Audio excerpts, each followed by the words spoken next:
Preface. This book is pragmatical, not philosophical. A practical manual, not a treatise upon theories. It is intended for the men and women whose most pressing need is for money, who wish to get rich first and philosophize afterward. It is for those who have, so far, found neither the time, the means, nor the opportunity to go deeply into the study of metaphysics, but who want results and who are willing to take the conclusions of science as a basis for action, without going into all the processes by which those conclusions were reached.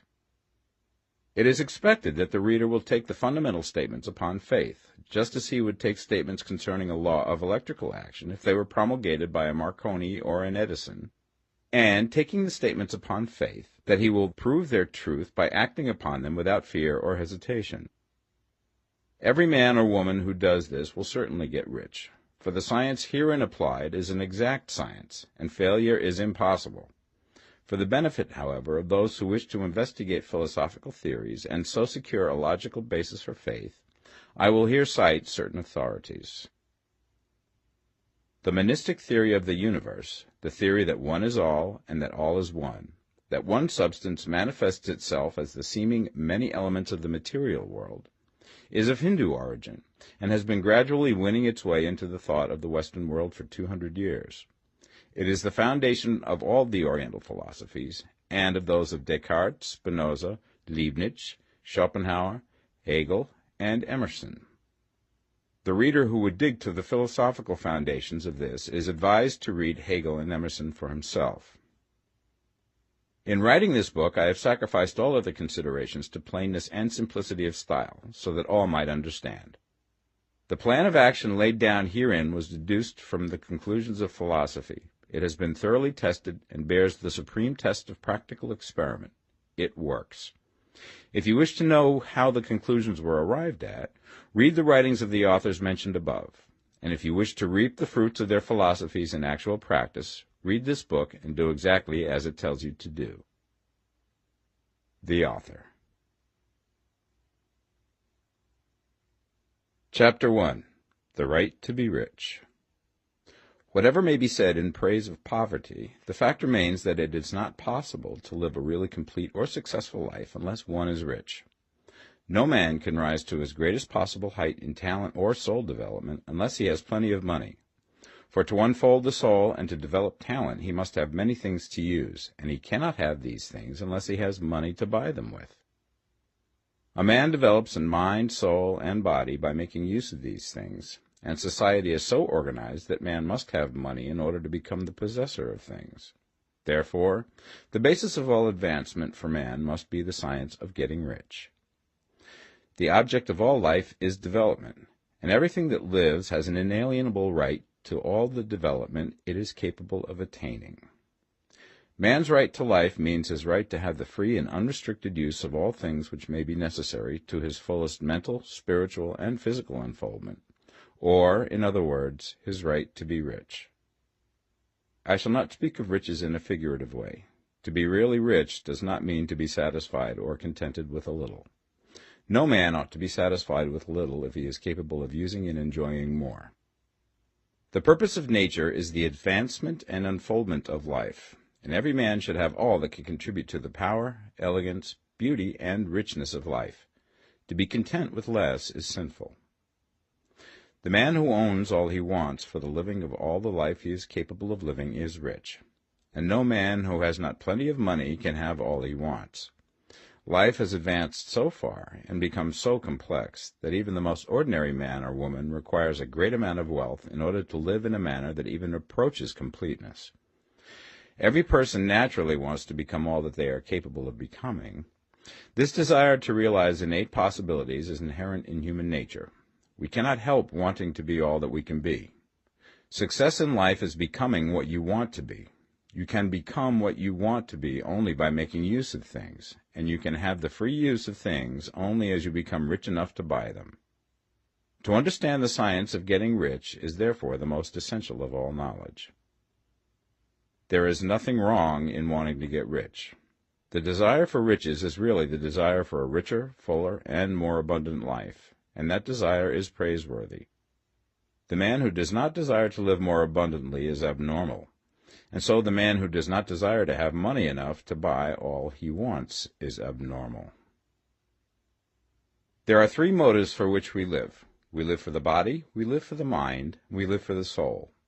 No one of these is better or holier than the other. All are alike desirable, and no one of the three, body, mind, or soul, can live fully if either of the others is cut short of full life and expression. It is not right or noble to live only for the soul and deny mind or body, and it is wrong to live for the intellect and deny body or soul. We are all acquainted with the loathsome consequences of living for the body and denying both mind and soul, and we see that real life means the complete expression of all that man can give forth through body, mind, and soul. Whatever he can say, no man can be really happy or satisfied unless his body is living fully in every function, and unless the same is true of his mind and his soul. Wherever there is unexpressed possibility, or function not performed, there is unsatisfied desire. Desire is possibility seeking expression, or function seeking performance. Man cannot live fully in body without good food, comfortable clothing, and warm shelter, and without freedom from excessive toil. Rest and recreation are also necessary to his physical life. He cannot live fully in mind without books and time to study them, without opportunity for travel and observation, or without intellectual companionship. To live fully in mind, he must have intellectual recreations, and must surround himself with all the objects of art and beauty he is capable of using and appreciating. To live fully in soul, man must have love, and love is denied expression by poverty.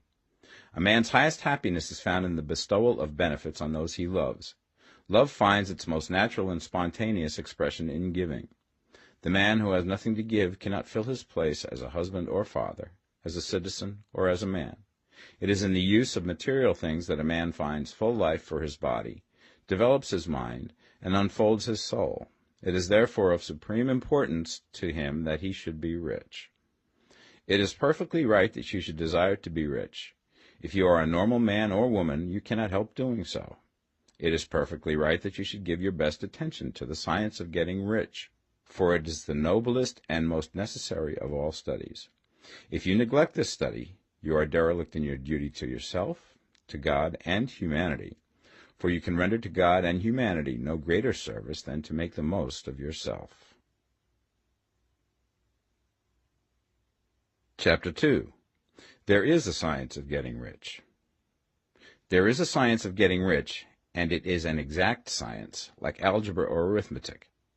There are certain laws which govern the process of acquiring riches. Once these laws are learned and obeyed by any man, he will get rich with mathematical certainty. The ownership of money and property comes as a result of doing things in a certain way. Those who do things in this certain way, whether on purpose or accidentally, get rich, while those who do not do things in this certain way, no matter how hard they work or how able they are, remain poor. It is a natural law that like causes always produce like effects, and therefore any man or woman who learns to do things in this certain way will infallibly get rich. That the above statement is true is shown by the following facts. Getting rich is not a matter of environment, for if it were, all the people in certain neighborhoods would become wealthy. The people of one city would all be rich, while those of other towns would all be poor. Or the inhabitants of one state would roll in wealth, and those of an adjoining state would be in poverty. But everywhere we see rich and poor living side by side, in the same environment, and often engaged in the same vocations. When two men are in the same locality and in the same business, and one gets rich while the other remains poor, it shows that getting rich is not primarily a matter of environment. Some environments may be more favorable than others, but when two men in the same business are in the same neighborhood, and one gets rich while the other fails, it indicates that getting rich is the result of doing things in a certain way. And further, the ability to do things in this certain way is not due solely to the possession of talent, for many people who have great talent remain poor, while others who have very little talent get rich. Studying the people who have gotten rich, we find that they are an average lot in all respects, having no greater talents and abilities than other men. It is evident that they do not get rich because they possess talents and abilities that other men have not, but because they happen to do things in a certain way. Getting rich is not the result of saving or thrift. Many very penurious people are poor, while free spenders often get rich. Nor is getting rich due to doing things which others fail to do.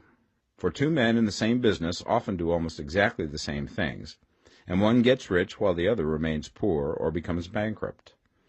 From all these things, we must come to the conclusion that getting rich is the result of doing things in a certain way.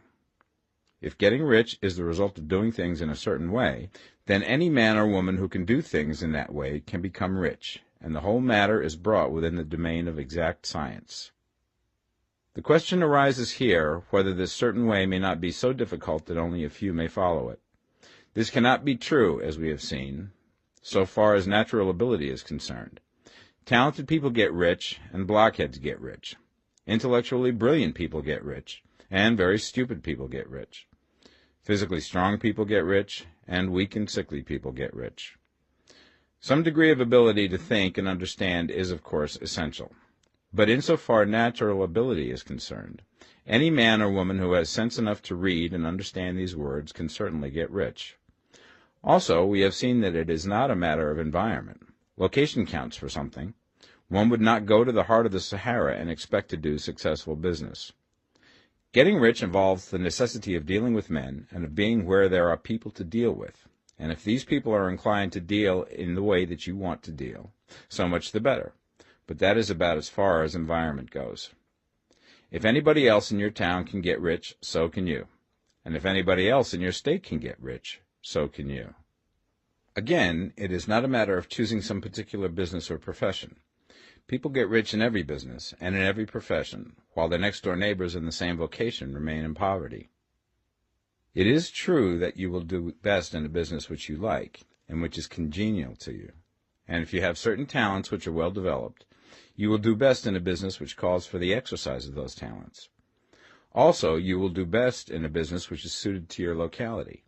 An ice cream parlor would do better in a warm climate than in Greenland, and a salmon fishery will succeed better in the Northwest than in Florida, where there are no salmon. But aside from these general limitations, getting rich is not dependent upon your engaging in some particular business, but upon your learning to do things in a certain way. If you are now in business and anybody else in your locality is getting rich in the same business, while you are not getting rich, it is because you are not doing things in the same way that the other person is doing them. No one is prevented from getting rich by lack of capital. True, as you get capital, the increase becomes more easy and rapid, but one who has capital is already rich and does not need to consider how to become so. No matter how poor you may be, if you begin to do things in a certain way, you will begin to get rich, and you will begin to have capital. The getting of capital is a part of the process of getting rich, and it is a part of the result which invariably follows the doing of things in a certain way. You may be the poorest man on the continent and be deeply in debt. You may have neither friends, influence, nor resources, but if you begin to do things in this way, you must infallibly begin to get rich, for the like causes must produce like effects. If you have no capital, you can get capital. If you're in the wrong business, you can get into the right business. If you're in the wrong location, you can go to the right location, and you can do so by beginning in your present business and in your present location, to do things in the certain way which causes success. Chapter 3. Is opportunity monopolized? No man is kept poor because opportunity has been taken away from him, because other people have monopolized the wealth and have put a fence around it. You may be shut off from engaging in business in certain lines, but there are other channels open to you. Probably it would be hard for you to get control of any of the great railroad systems. That field is pretty well monopolized, but the electric railway business is still in its infancy and offers plenty of scope for enterprise, and it will be but a very few years until traffic and transportation through the air will become a great industry, and in all its branches will give employment to hundreds of thousands and perhaps to millions of people. Why not turn your attention to the development of aerial transportation, instead of competing with J.J. Hill and others for a chance in the steam railway world? It is quite true that if you are a working man in the employ of the Steel Trust, you have very little chance of becoming the owner of the plant in which you work. But it is also true that if you will commence to act in a certain way, you can soon leave the employ of the Steel Trust. You can buy a farm from 10 to 40 acres and engage in business as a producer of foodstuffs. There is great opportunity at this time for men who will live upon small tracts of land and cultivate the same intensively. Such men will certainly get rich. You may say that it is impossible for you to get the land, but I'm going to prove to you that it is not impossible, and that you can certainly get a farm if you will go to work in a certain way. At different periods, the tide of opportunity sets in different directions, according to the needs of the whole, and the particular stage of social evolution which has been reached. At present, in America, it is setting towards agricultural and the allied industries and professions. Today, opportunity is open before the factory worker in his line. It is open before the businessman who supplies the farmer more than before the one who supplies the factory worker, and before the professional man who waits upon the farmer more than before the one who serves the working class. There is an abundance of opportunity for the man who will go with the tide instead of trying to swim against it. So the factory workers, either as individuals or as a class, are not deprived of opportunity. The workers are not being kept down by their masters. They are not being ground by the trusts and combinations of capital. As a class, they are where they are because they do not do things in a certain way. If the workers of America chose to do so, they could follow the example of their brothers in Belgium and other countries and establish great department stores and cooperative industries.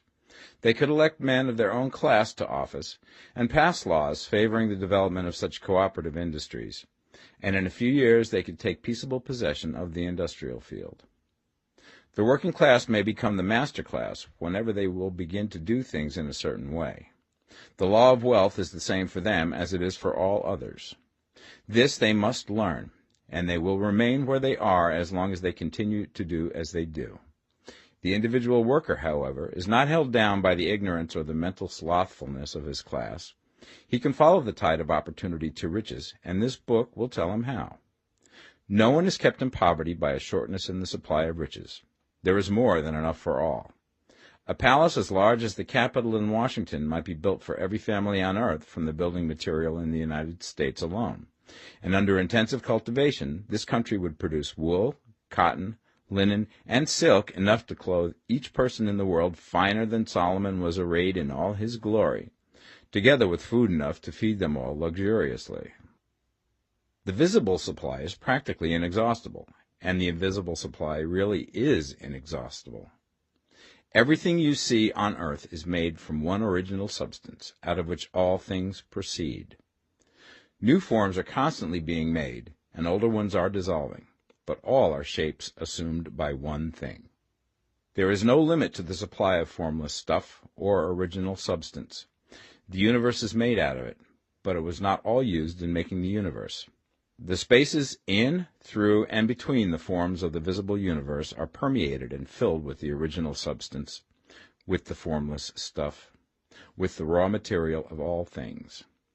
10,000 times as much has been made might still be made, and even then we should not have exhausted the supply of universal raw material. No man, therefore, is poor because nature is poor, or because there is not enough to go around. Nature is an inexhaustible storehouse of riches. The supply will never run short. Original substance is alive with creative energy and is constantly producing more forms.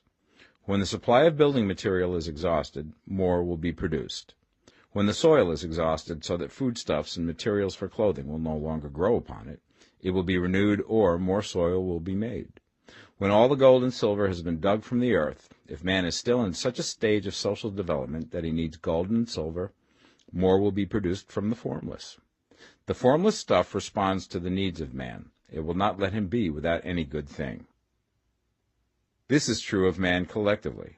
The race as a whole is always abundantly rich, and if individuals are poor, it is because they do not follow the certain way of doing things which makes the individual man rich. The formless stuff is intelligent. It is stuff which thinks. It is alive, and is always impelled towards more life. It is the natural and inherent impulse of life to seek to live more. It is the nature of intelligence to enlarge itself, and of consciousness to seek to extend its boundaries and find fuller expression. The universe of forms has been made by formless living substance, throwing itself into form in order to express itself more fully. The universe is a great living presence, always moving inherently towards more life and fuller functioning. Nature is formed for the advancement of life. Its impelling motive is the increase of life. For this cause, everything which can possibly minister to life is bountifully provided. There can be no lack unless God is to contradict himself and nullify his own works. You are not kept poor by lack in the supply of riches. It is a fact which I shall demonstrate a little further on, that even the resources of the formless supply are at the command of the man or woman who will act and think in a certain way. Chapter 4. The first principle in the science of getting rich. Thought is the only power which can produce tangible riches from the formless substance.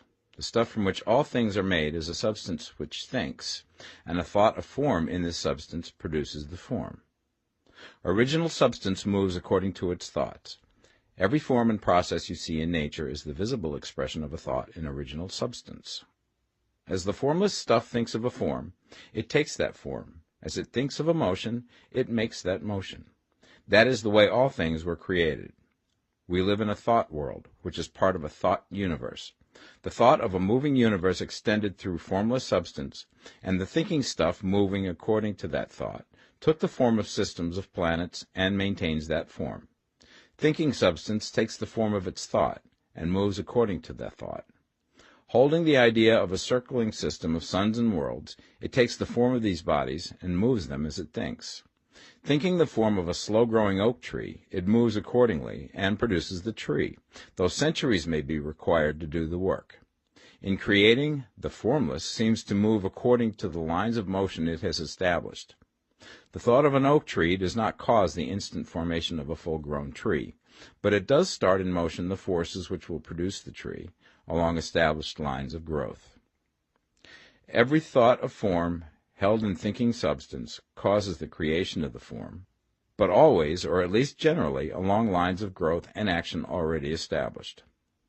The thought of a house of a certain construction, if it were impressed upon formless substance, might not cause the instant formation of the house, but it would cause the turning of creative energies already working in trade and commerce into such channels as to result in the speedy building of the house. And if there were no existing channels through which the creative energy could work, then the house would be formed directly from primal substance, without waiting for the slow processes of the organic and inorganic world. No thought of form can be impressed upon original substance without causing the creation of the form. Man is a thinking center and can originate thought. All the forms that man fashions with his hands must first exist in his thought. He cannot shape a thing until he has thought that thing. And so far, man has confined his efforts wholly to the work of his hands. He has applied manual labor to the world of forms, seeking to change or modify those already existing. He has never thought of trying to cause the creation of new forms by impressing his thoughts upon formless substance. When man has a thought form, he takes material from the forms of nature and makes an image of the form which is in his mind. He has so far made little or no effort to cooperate with formless intelligence, to work with the Father. He has not dreamed that he can do what he seeth the Father doing. Man reshapes and modifies existing forms by manual labor. He has given no attention to the question whether he may not produce things from formless substance by communicating his thoughts to it. We propose to prove that he may do so, to prove that any man or woman may do so, and to show how. As our first step, we must lay down the three fundamental propositions. First, we assert that there is one original formless stuff, or substance, from which all things are made. All the seemingly many elements are but different presentations of one element. All the many forms found in organic and inorganic nature are but different shapes, made from the same stuff. And this stuff is thinking stuff. A thought held in it produces the form of the thought. Thought, in thinking substance, produces shapes. Man is a thinking center, capable of original thought. If a man can communicate his thought to original thinking substance, he can cause the creation or formation of the thing he thinks about. To summarize this, there is a thinking stuff from which all things are made, and which, in its original state, permeates, penetrates, and fills the interspaces of the universe. A thought in this substance produces the thing that is imaged by the thought. Man can form things in his thought, and, by impressing his thought upon formless substance, can cause the thing he thinks about to be created. It may be asked if I can prove these statements, and without going into details, I answer that I can do so, both by logic and experience.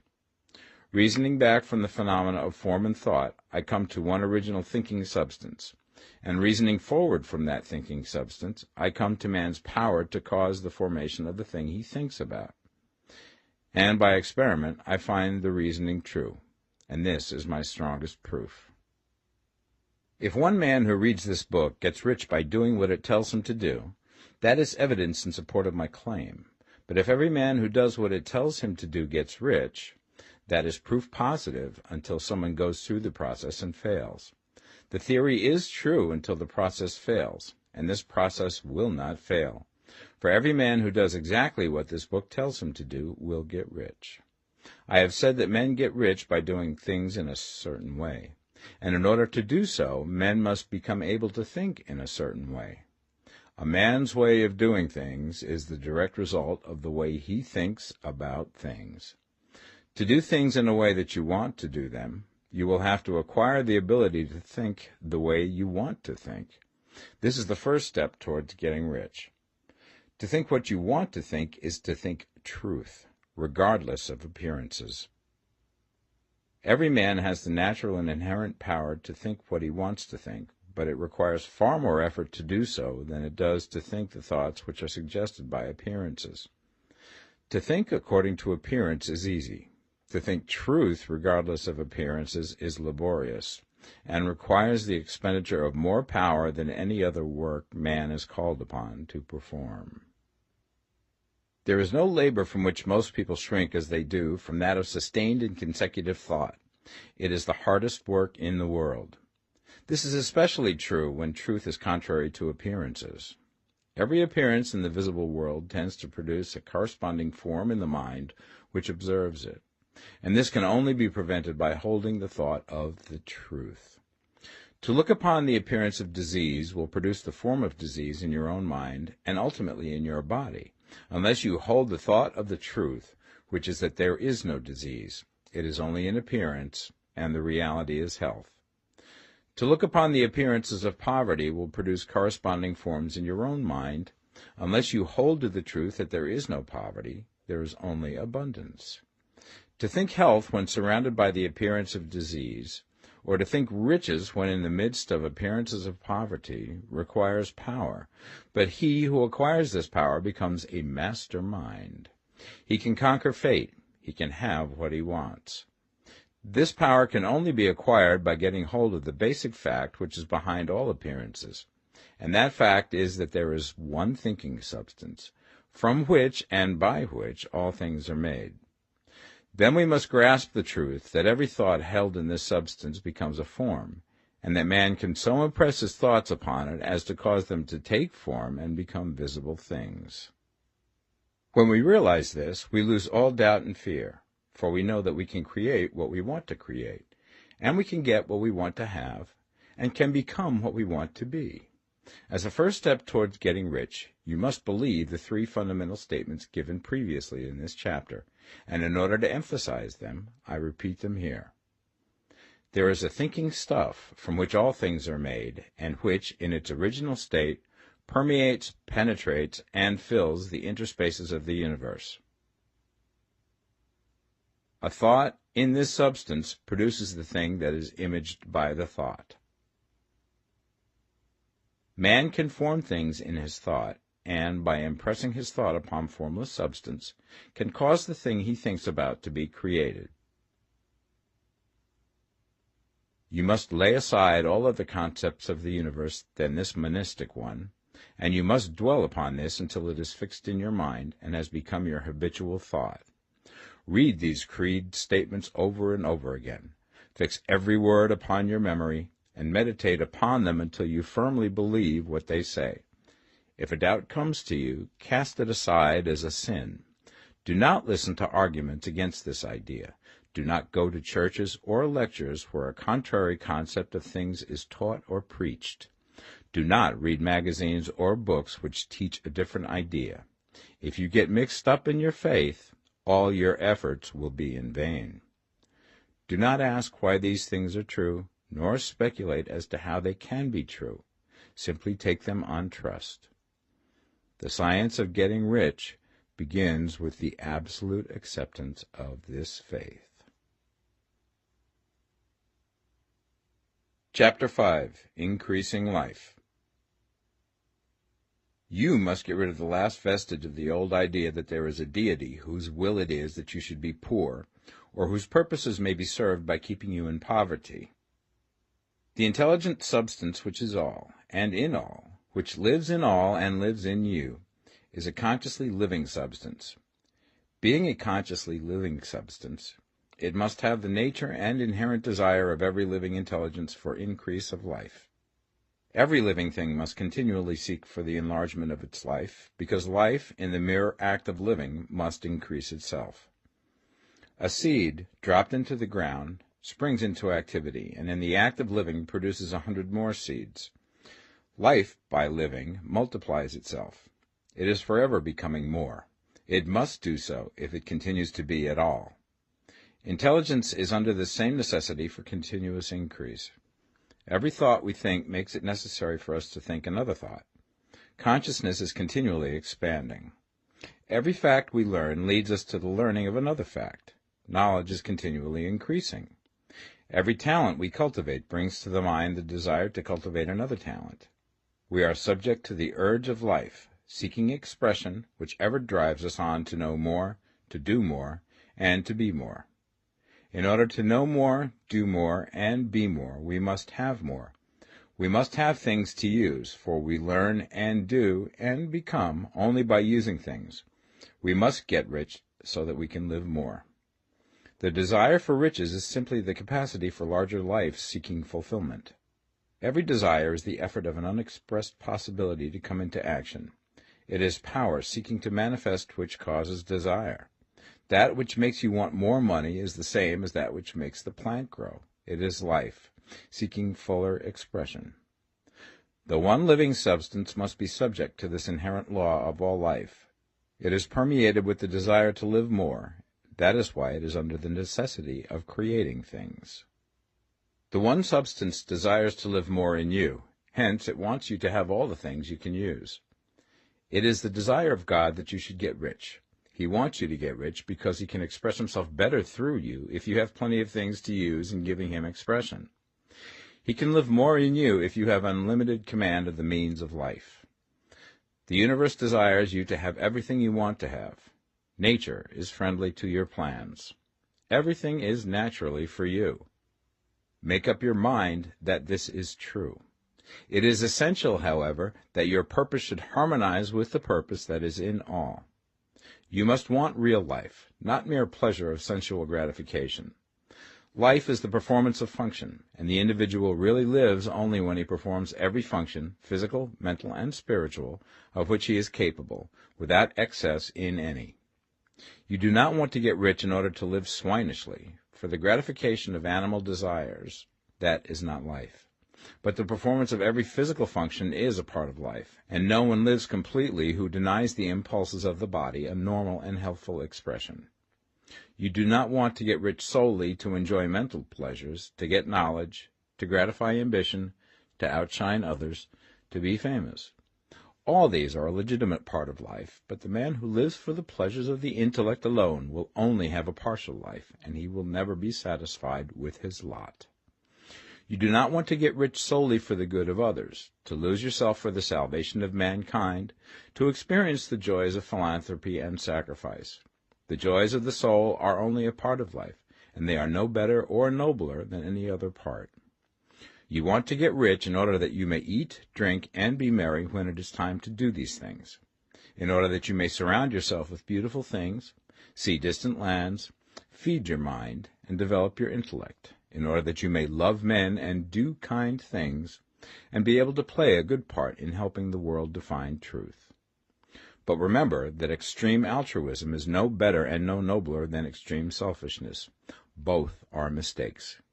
Get rid of the idea that God wants you to sacrifice yourself for others, and that you can secure his favor by doing so. God requires nothing of the kind. What he wants is that you should make the most of yourself, for yourself and for others, and you can help others more by making the most of yourself than in any other way. You can make the most of yourself only by getting rich, so it is right and praiseworthy that you should give your first and best thought to the work of acquiring wealth. Remember, however, that the desire of substance is for all, and its movements must be for more life to all.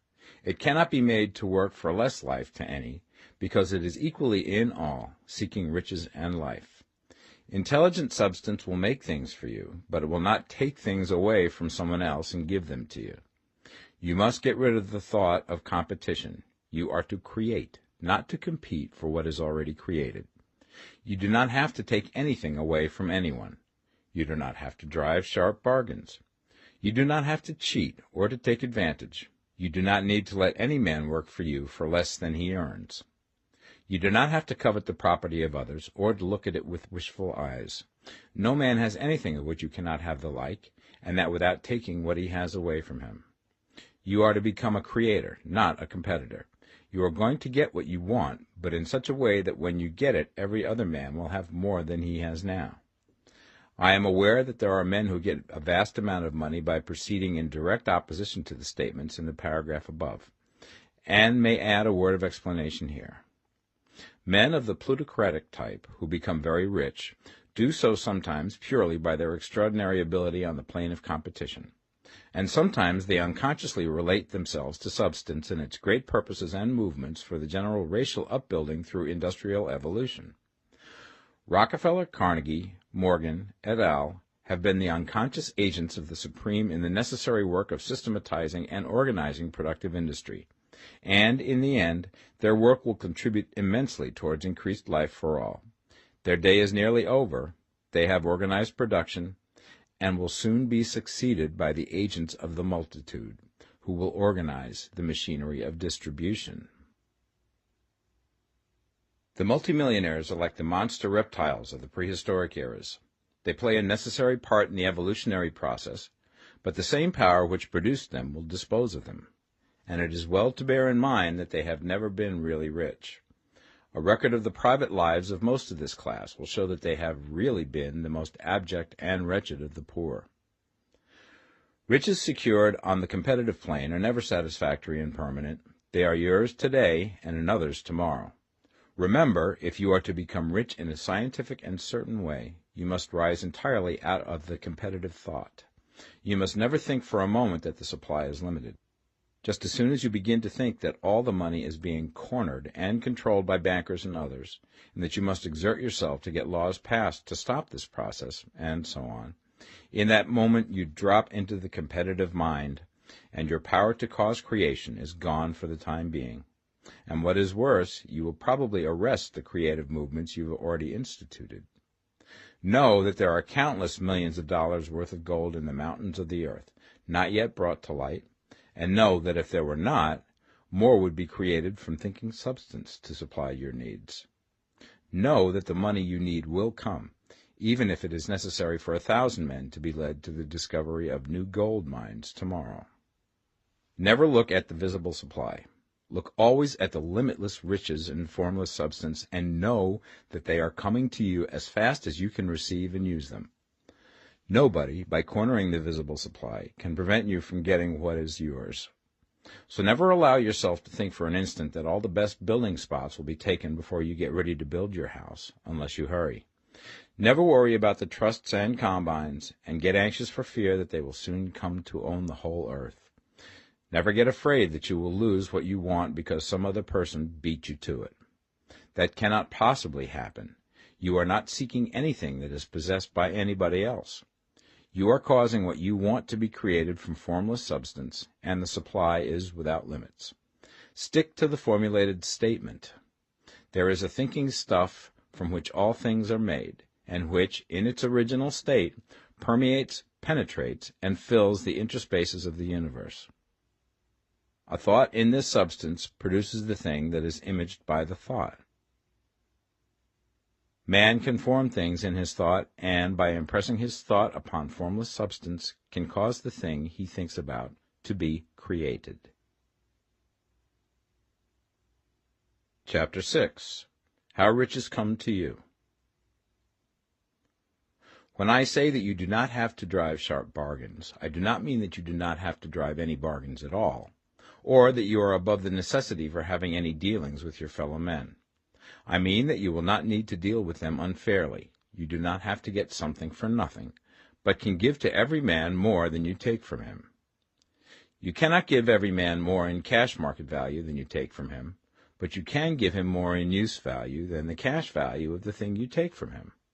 The paper, ink, and other material in this book may not be worth the money you pay for it, but if the ideas suggested by it bring you thousands of dollars, you have not been wronged by those who sold it to you. They have given you a great use value for a small cash value. Let us suppose that I own a picture by one of the great artists, which in any civilized community is worth thousands of dollars. I take it to Baffin Ray, and by salesmanship induce an Eskimo to give a bundle of furs worth $500 for it.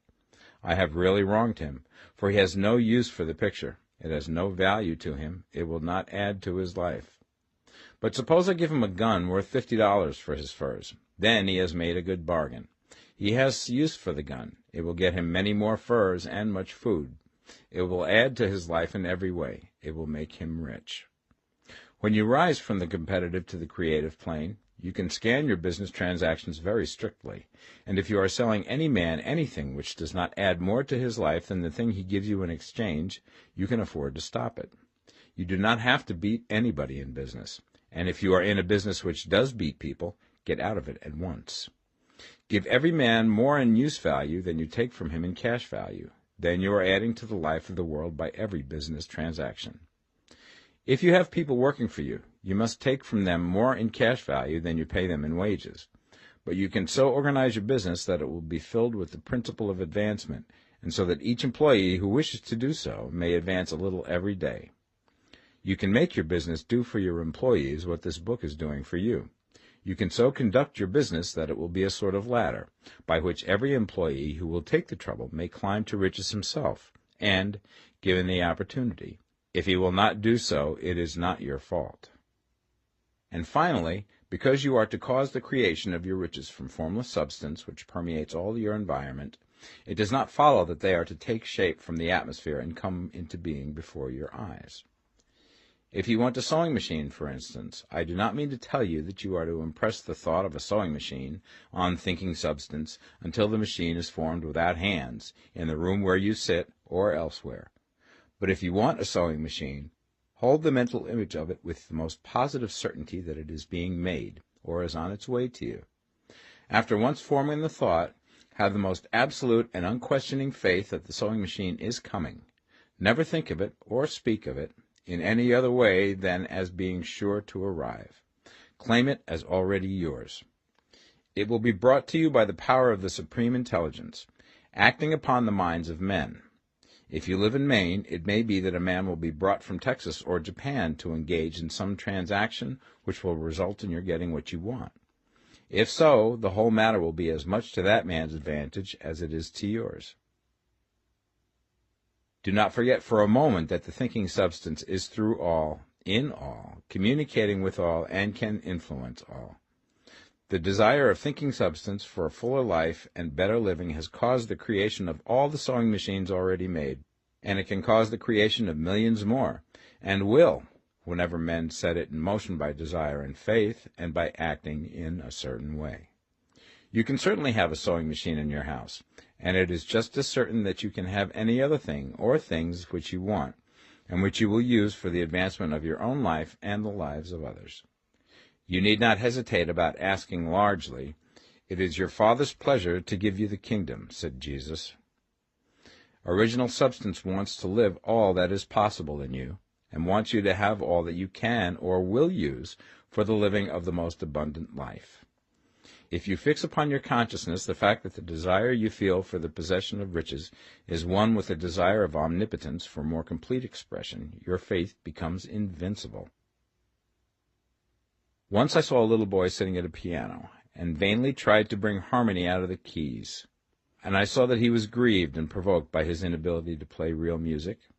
I asked him the cause of his vexation, and he answered, "I can feel the music in me, but I can't make my hands go right." The music in him was the urge of original substance, containing all the possibilities of all life. All that there is of music was seeking expression through the child. God, the one substance, is trying to live and do and enjoy things through humanity. He is saying, I want hands to build wonderful structures, to play divine harmonies, to paint glorious pictures. I want feet to run my errands, eyes to see my beauties, tongues to tell mighty truths and to sing marvelous songs, and so on. All that there is of possibility is seeking expression through men. God wants those who can play music to have pianos and every other instrument, and to have the means to cultivate their talents to the fullest extent. He wants those who can appreciate beauty to be able to surround themselves with beautiful things. He wants those who can discern truth to have every opportunity to travel and observe. He wants those who can appreciate dress to be beautifully clothed, and those who can appreciate good food to be luxuriously fed. He wants all these things because it is himself that enjoys and appreciates them. It is God who wants to play and sing and enjoy beauty and proclaim truth and wear fine clothes and eat good food. It is God that worketh in you to will and to do, said Paul. The desire you feel for riches is the infinite, seeking to express himself in you as he sought to find expression in the little boy at the piano. So you need not hesitate to ask largely. Your part is to focalize and express the desire to God. This is a difficult point with most people. They retain some of the old idea that poverty and self-sacrifice are pleasing to God. They look upon poverty as a part of the plan, a necessity of nature. They have the idea that God has finished his work and made all that he can make, and that the majority of men must stay poor because there is not enough to go around. They hold to so much of this erroneous thought that they feel ashamed to ask for wealth. They try not to want more than a very modest competence, just enough to make them fairly comfortable. I recall now the case of one student who was told that he must get in mind a clear picture of the things he desired, so that the creative thought of them might be impressed upon formless substance.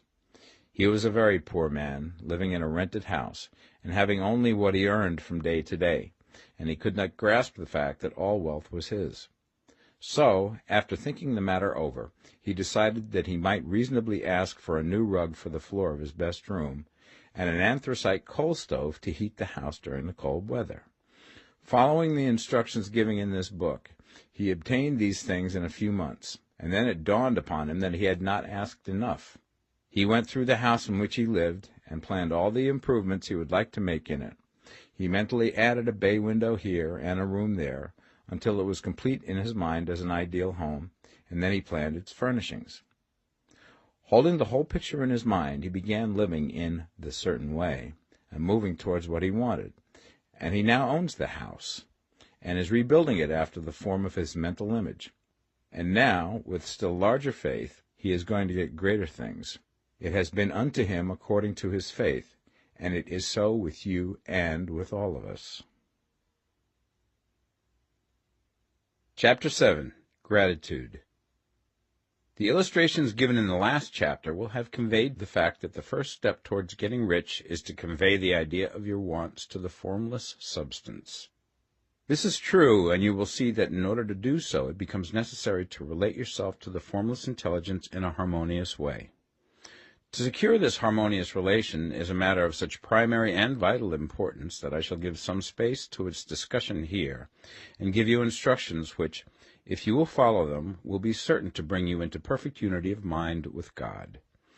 The whole process of mental adjustment and atonement can be summed up in one word: gratitude. First, you believe that there is one intelligent substance from which all things proceed. Second, you believe that this substance gives you everything you desire. And third, you relate yourself to it by a feeling of deep and profound gratitude. Many people who order their lives rightly in all other ways are kept in poverty by their lack of gratitude. Having received one gift from God, they cut the wires which connect them with him by failing to make acknowledgment. It is easy to understand that the nearer we live to the source of wealth, the more wealth we shall receive. And it is easy also to understand that the soul that is always grateful lives in closer touch with God than the one which never looks to him in thankful acknowledgment. The more gratefully we fix our minds on the Supreme when good things come to us, the more good things we will receive, and the more rapidly they will come. And the reason simply is that the mental attitude of gratitude draws the mind into closer touch with the source from which the blessings come. If it is a new thought to you that gratitude brings your whole mind into closer harmony with the creative energies of the universe, Consider it well, and you will see that it is true. The good things you already have come to you along the line of obedience to certain laws. Gratitude will lead your mind out along the ways by which things come, and it will keep you in close harmony with creative thought and prevent you from falling into competitive thought. Gratitude alone can keep you looking towards the all, and prevent you from falling into the error of thinking of the supply as limited, and to do that would be fatal to your hopes. There is a law of gratitude, and it is absolutely necessary that you should observe the law if you are to get the results you seek. The law of gratitude is the natural principle that action and reaction are always equal, and in opposite directions. The grateful outreaching of your mind in thankful praise to the Supreme is a liberation or expenditure of force. It cannot fail to reach that to which it is addressed, and the reaction is an instantaneous movement towards you. Draw nigh unto God, and he will draw nigh unto you. That is a statement of psychological truth. And if your gratitude is strong and constant, the reaction in formless substance will be strong and continuous. The movement of the things you want will always be towards you. Notice the grateful attitude that Jesus took, how he always seemed to be saying, I thank thee, Father, that thou hearest me. You cannot exercise much power without gratitude, for it is gratitude that keeps you connected with power. But the value of gratitude does not consist solely in getting you more blessings in the future. Without gratitude, you cannot long keep from dissatisfied thought regarding things as they are. The moment you permit your mind to dwell with dissatisfaction upon things as they are, you begin to lose ground.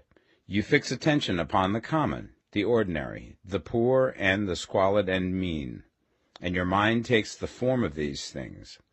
Then you will transmit these forms or mental images to the formless, and the common, the poor, the squalid, and mean will come to you. To permit your mind to dwell upon the inferior is to become inferior, and to surround yourself with inferior things. On the other hand, to fix your attention on the best is to surround yourself with the best, and to become the best. The creative power within us makes us into the image of that to which we give our attention. We are thinking substance, and thinking substance always takes the form of that which it thinks about. The grateful mind is constantly fixed upon the best. Therefore it tends to become the best. It takes the form or character of the best and will receive the best. Also, faith is born of gratitude. The grateful mind continually expects good things, and expectation becomes faith. The reaction of gratitude upon one's own mind produces faith, and every outgoing wave of grateful thanksgiving increases faith. He who has no feeling of gratitude cannot long retain a living faith, and without a living faith you cannot get rich by the creative method, as we shall see in the following chapters. It is necessary, then, to cultivate the habit of being grateful for every good thing that comes to you, and to give thanks continuously. And because all things have contributed to your advancement, you should include all things in your gratitude. Do not waste time thinking or talking about the shortcomings or wrong actions of plutocrats or trust magnates. Their organization of the world has made your opportunity. All you get really comes to you because of them. Do not rage against corrupt politicians. If it were not for politicians, we should fall into anarchy, and your opportunity would be greatly lessened. God has worked a long time and very patiently to bring us up to where we are in industry and government, and he is going right on with his work. There is not the least doubt that he will do away with plutocrats, trust magnates, captains of industry, and politicians as soon as they can be spared. But in the meantime, behold, they are all very good. Remember that they are all helping to arrange the lines of transmission along which your riches will come to you, and be grateful to them all. This will bring you into harmonious relations with the good in everything, and the good in everything will move toward you.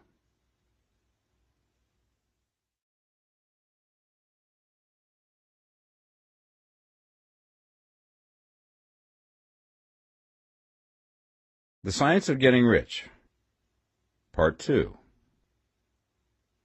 Chapter 8. Thinking in the Certain Way.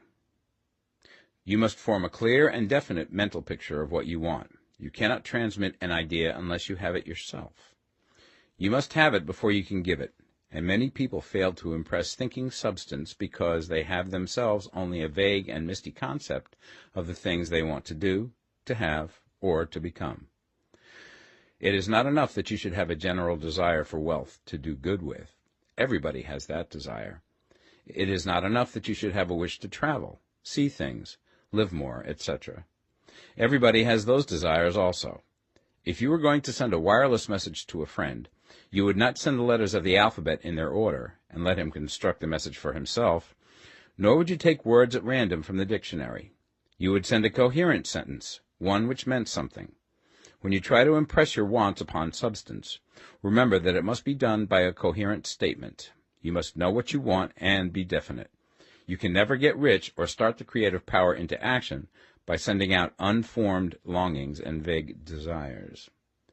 Go over your desires just as the man I have described went over his house. See just what you want and get a clear mental picture of it as you wish it to look when you get it.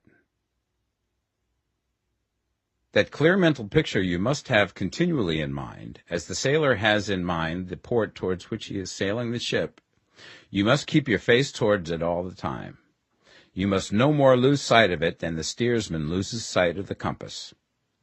It is not necessary to take exercises in concentration, nor to set apart special times for prayer and affirmation, nor to go into the silence, nor to do occult stunts of any kind.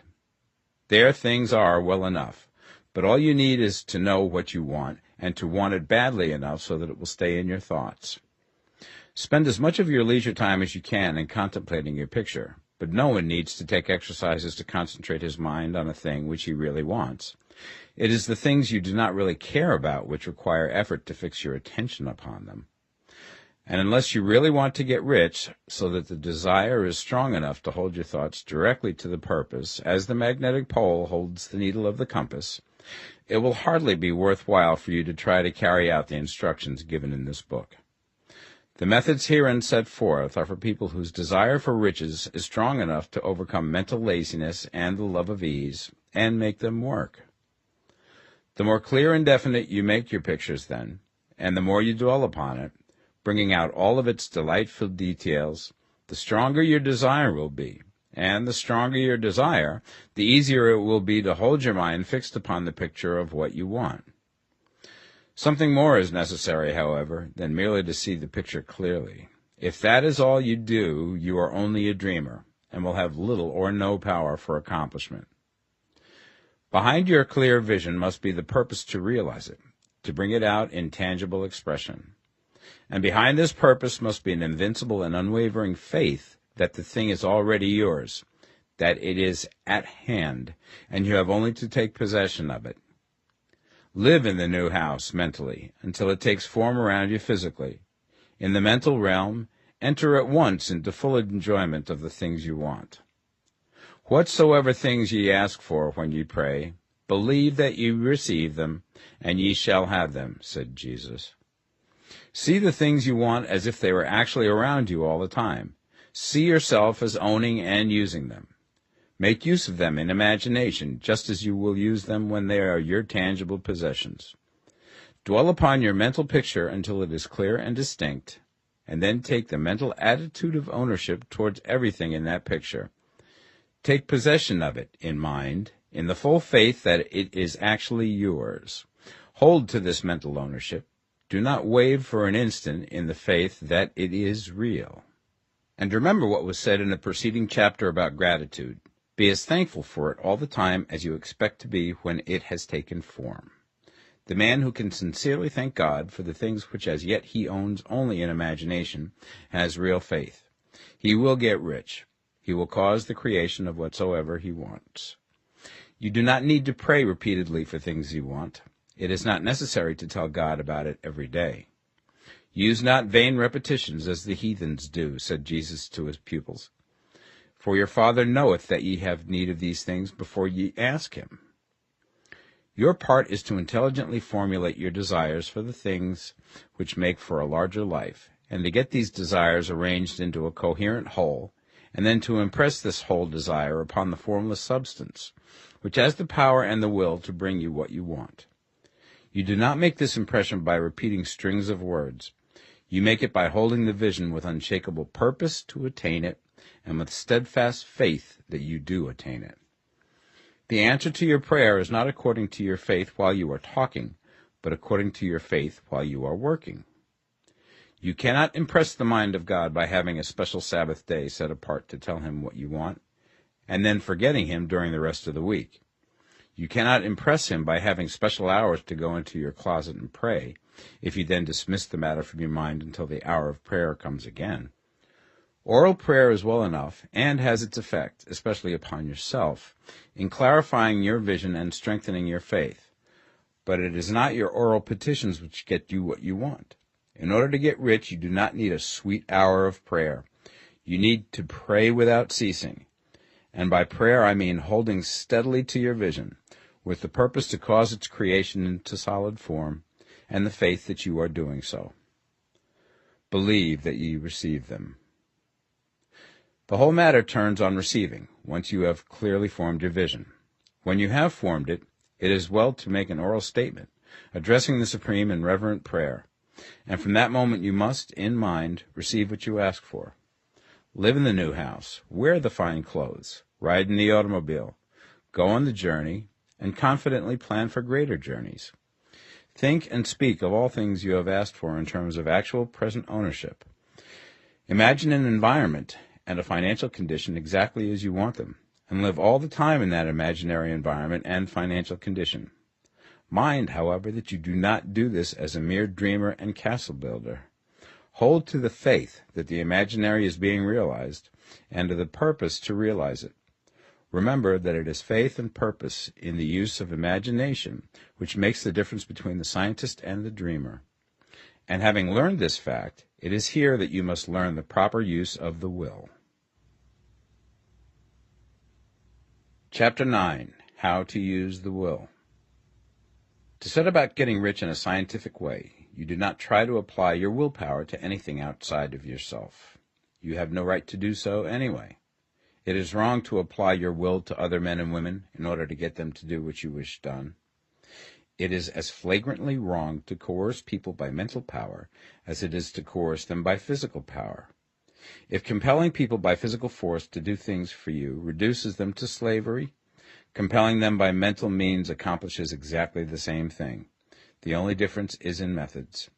If taking things from people by physical force is robbery, then taking things by mental force is robbery also.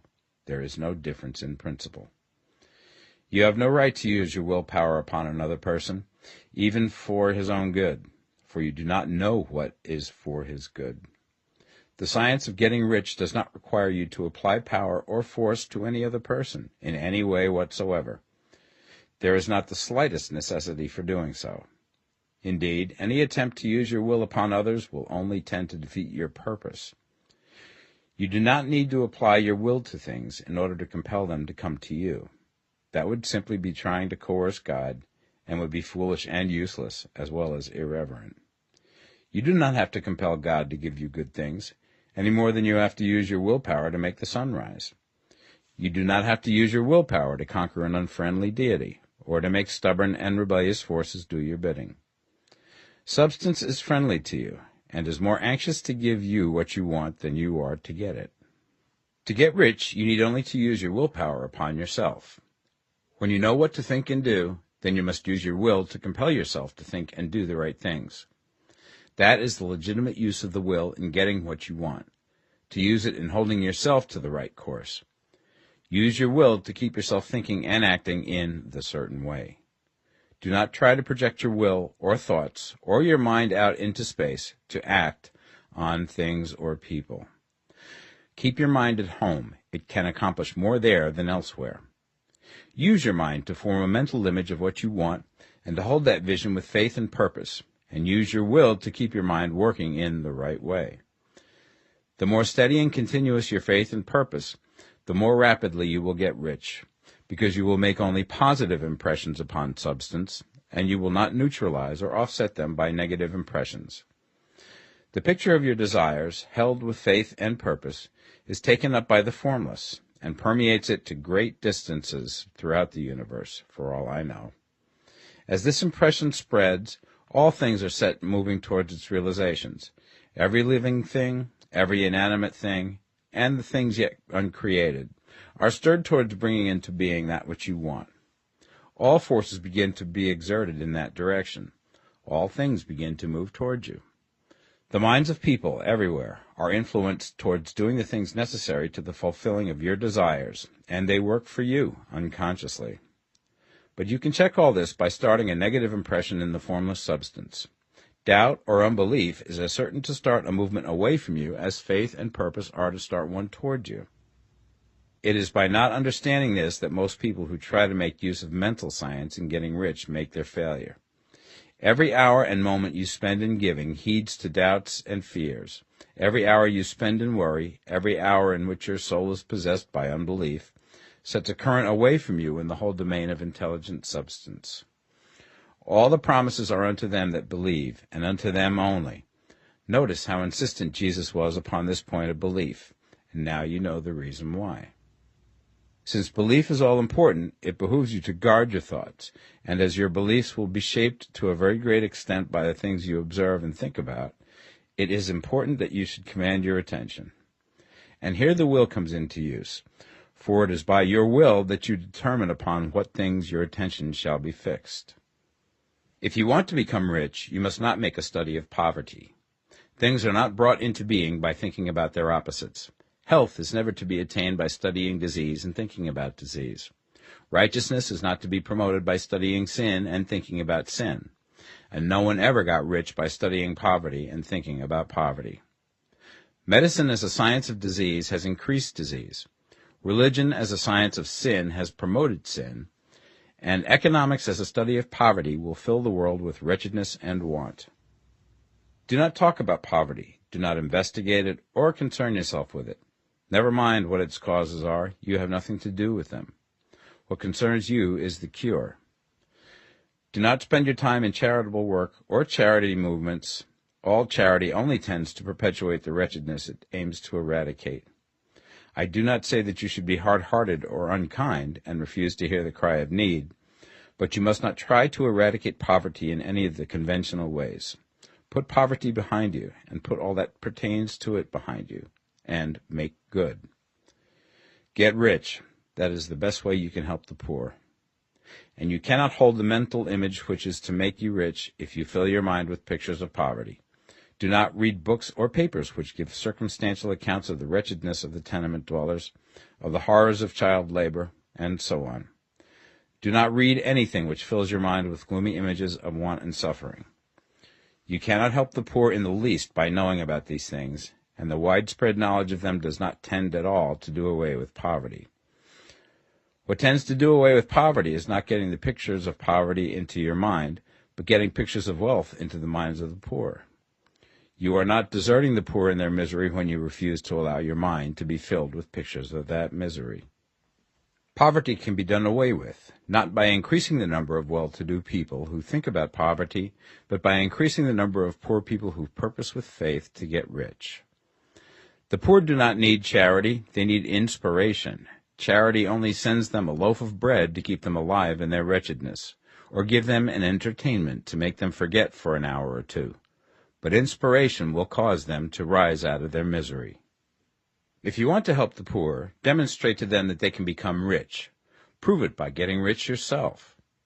The only way in which poverty will ever be banished from this world is by getting a large and constantly increasing number of people to practice the teachings of this book. People must be taught to become rich by creation, not by competition. Every man who becomes rich by competition throws down behind him the ladder by which he rises and keeps others down. But every man who gets rich by creation opens a way for thousands to follow him and inspires them to do so. You are not showing hardness of heart or an unfeeling disposition when you refuse to pity poverty, see poverty, read about poverty, or think or talk about it, or to listen to those who do talk about it. Use your willpower to keep your mind off the subject of poverty and to keep it fixed with faith and purpose on the vision of what you want. Chapter 10. Further Use of the Will. You cannot retain a true and clear vision of wealth if you are constantly turning your attention to opposing pictures, whether they be external or imaginary. Do not tell of your past troubles of a financial nature, if you have had them. Do not think of them at all. Do not tell of the poverty of your parents, or the hardships of your early life. To do any of these things is to mentally class yourself with the poor for the time being, and it will certainly check the movement of things in your direction. Let the dead bury their dead, as Jesus said. Put poverty and all things that pertain to poverty completely behind you. You have accepted a certain theory of the universe as being correct, and are resting all your hopes of happiness on its being correct. And what can you gain by giving heed to conflicting theories? Do not read religious books which tell you that the world is soon coming to an end, and do not read the writing of muckrakers and pessimistic philosophers who tell you that it is going to the devil. The world is not going to the devil. It is going to God. It is wonderful becoming. True, there may be a good many things in existing conditions which are disagreeable, but what is the use of studying them when they are certainly passing away, and when the study of them only tends to check their passing and keep them with us? Why give time and attention to things which are being removed by evolutionary growth, when you can hasten their removal only by promoting the evolutionary growth as far as your part of it goes? No matter how horrible and seeming may be the conditions in certain countries, sections, or places, you waste your time and destroy your own chances by considering them. You should interest yourself in the world's becoming rich. Think of the riches in the world as coming to, instead of the poverty it is growing out of, and bear in mind that the only way in which you can assist the world in growing rich is by growing rich yourself through creative method, not the competitive one. Give your attention wholly to riches. Ignore poverty. Whenever you think or speak of those who are poor, think and speak of them as those who are becoming rich, as those who are to be congratulated rather than pitied. Then they and others will catch the inspiration and begin to search for the way out. Because I say that you are to give your whole time and mind and thought to riches, it does not follow that you are to be sordid or mean. To become really rich is the noblest aim you can have in life, for it includes everything else. On the competitive plane, the struggle to get rich is a godless scramble for power over other men. But when we come into the creative mind, all this is changed. All that is possible in the way of greatness and soul unfoldment, of service and lofty endeavor, comes by way of getting rich. All is made possible by the use of things. If you lack for physical health, you will find that the attainment of it is conditional on you getting rich. Only those who are emancipated from financial worry and who have the means to live a carefree existence and follow hygienic practices can have and retain health. Moral and spiritual greatness is possible only to those who are above the competitive battle for existence, and only those who are becoming rich on the plane of creative thought are free from the degrading influences of competition. If your heart is set on domestic happiness, remember that love flourishes best when there is refinement, a high level of thought, and freedom from corrupting influences, and these are to be found only where riches are attained by the exercise of creative thought, without strife or rivalry. You can aim at nothing so great or noble, I repeat, as to become rich, and you must fix your attention upon your mental picture of riches, to the exclusion of all that may tend to dim or obscure the vision. You must learn to see the underlying truth in all things. You must see beneath all seemingly wrong conditions the great one life, ever moving forward towards fuller expression and more complete happiness. It is the truth that there is no such thing as poverty, that there is only wealth. Some people remain in poverty because they are ignorant of the fact that there is wealth for them, and these can best be taught by showing them the way to affluence in your own person and practice. Others are poor because, while they feel that there is a way out, they are too intellectually indolent to put forth the mental effort necessary to find that way and by travel it. Others still are poor because, while they have some notion of science, they have become so swamped and lost in the maze of metaphysical and occult theories that they do not know which road to take. They try a mixture of many systems and fail in all. For these, again, the very best thing to do is to show the right way in your own person and practice. An ounce of doing things is worth a pound of theorizing. The very best thing you can do for the whole world is to make the most of yourself. You can serve God and man in no more effective way than by getting rich. That is, if you get rich by the creative method and not by the competitive one. Another thing. We assert that this book gives in detail the principles of the science of getting rich. And if that is true, you do not need to read any other book upon the subject. This may sound narrow and egotistical, but consider. There is no more scientific method of computation in mathematics than by addition, subtraction, multiplication, and division. No other method is possible. There can be but one shortest distance between 2 points. There is only one way to think scientifically, and that is to think in the way that leads by the most direct and simple route to the goal. No man has yet formulated a briefer or less complex system than the one set forth herein. It has been stripped of all non-essentials. When you commence on this, lay all others aside. Put them out of your mind altogether. Read this book every day. Keep it with you. Commit it to memory, and do not think about other systems and theories. If you do, you will begin to have doubts, and to be uncertain and wavering in your thought, and then you will begin to make failures.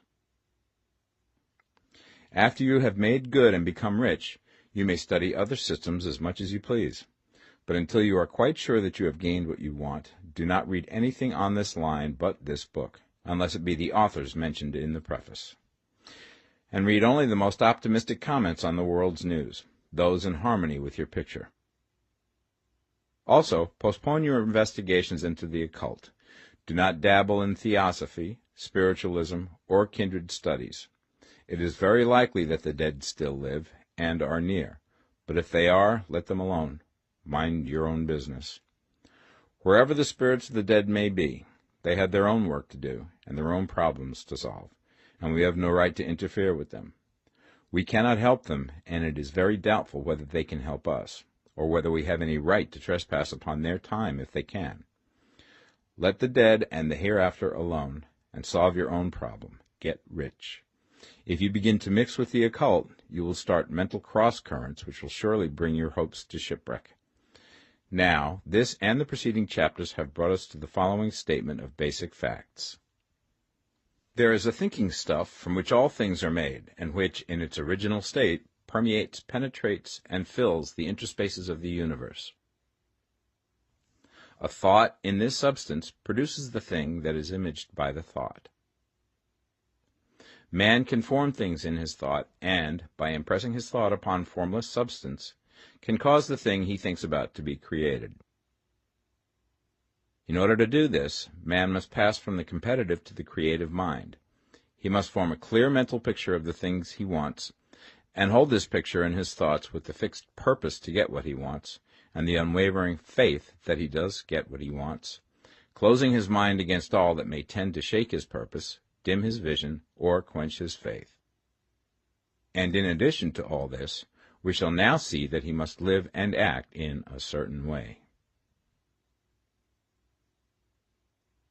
Chapter 11. Acting in the Certain Way. Thought is the creative power, or the impelling force which causes the creative power to act.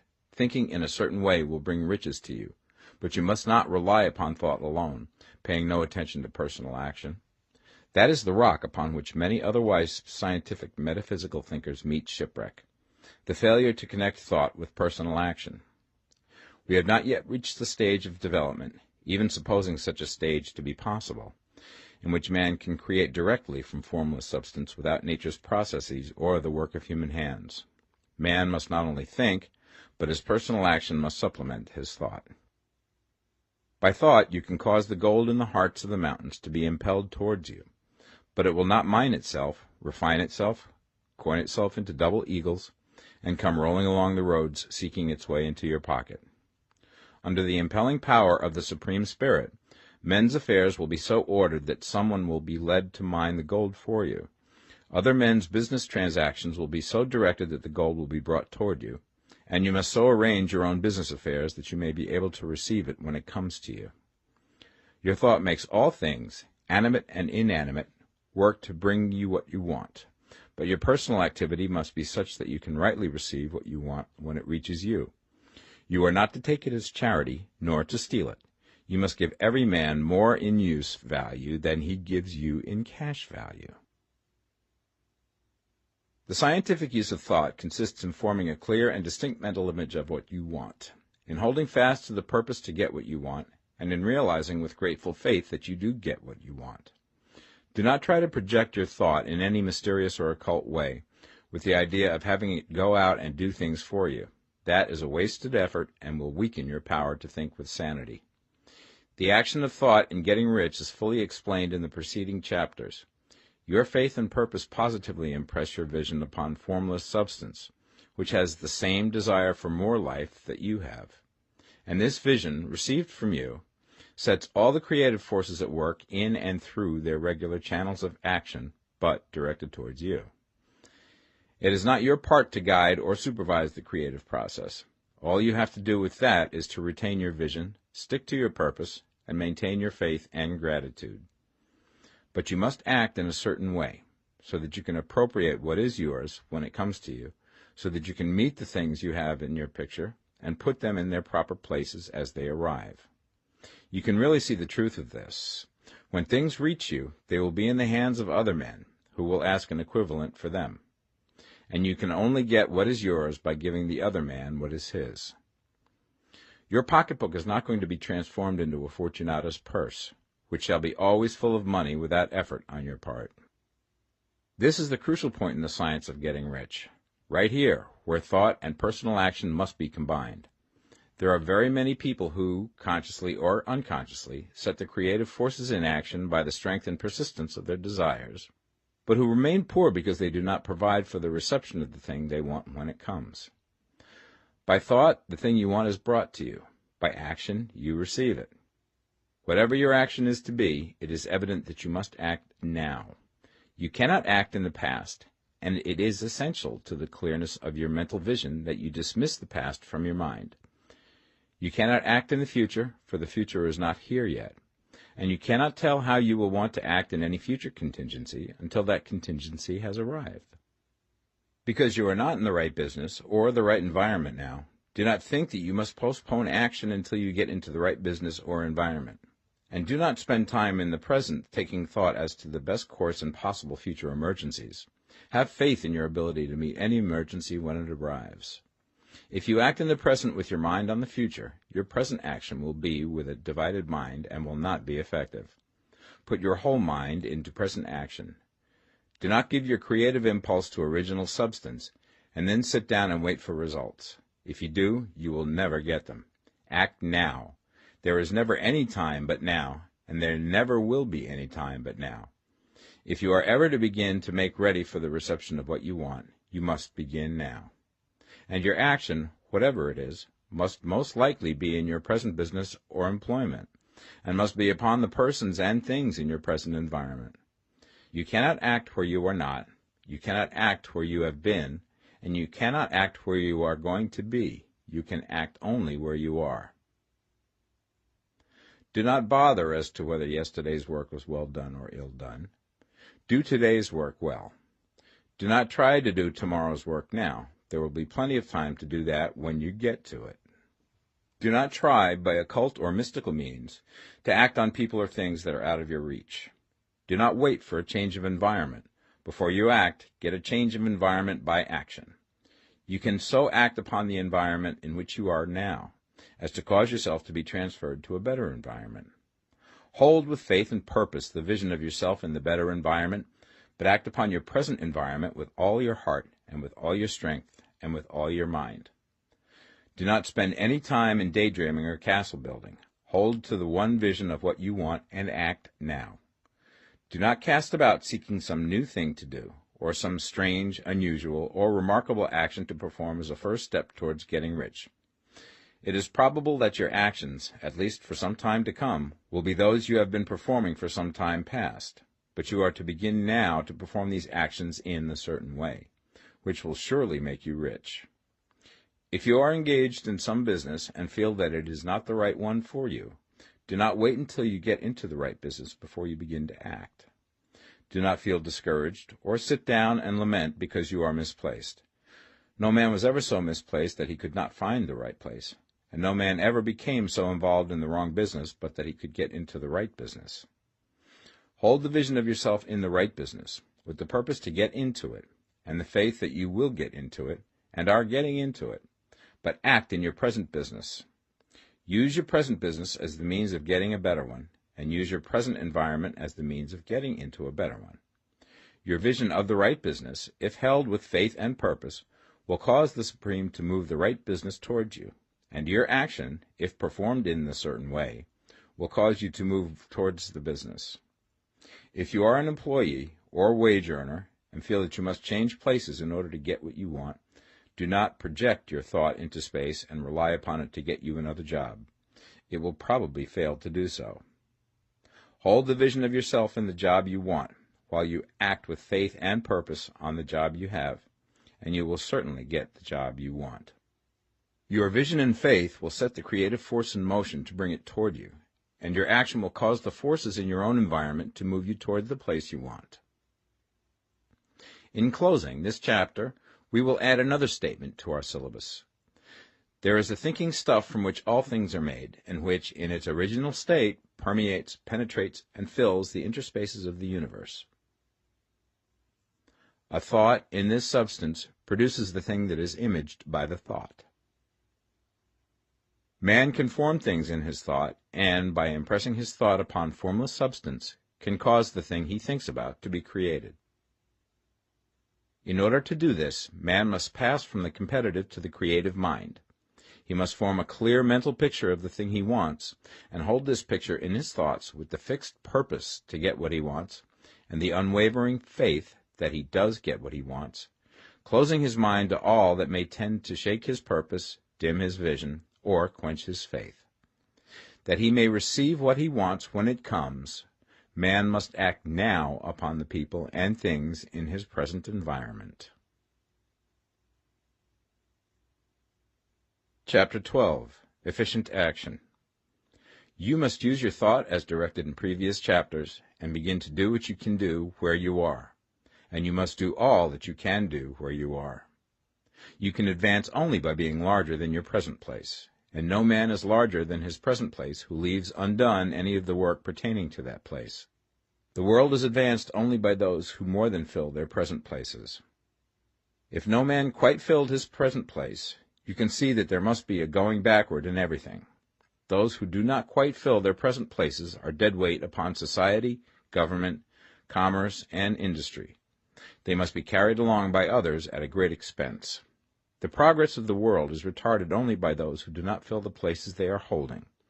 They belong to a former age and a lower stage or plane of life, and their tendency is towards degeneration. No society could advance if every man was smaller than his place. Social evolution is guided by the law of physical and mental evolution. In the animal world, evolution is caused by excess of life. When an organism has more life than can be expressed in the function of its own plane, it develops the organs of a higher plane, and a new species is originated. There never would have been new species had there not been organisms which more than filled their places. The law is exactly the same for you. Your getting rich depends upon your applying this principle to your own affairs. Every day is either a successful day or a day of failure, and it is the successful days which get you what you want. If every day is a failure, you can never get rich, while if every day is a success, you cannot fail to get rich. If there is something that may be done today, and you do not do it, you have failed in so far as that thing is concerned, and the consequences may be more disastrous than you imagine. You cannot foresee the results of even the most trivial act. You do not know the workings of all the forces that have been set moving in your behalf. Much may be depending on your doing some simple act.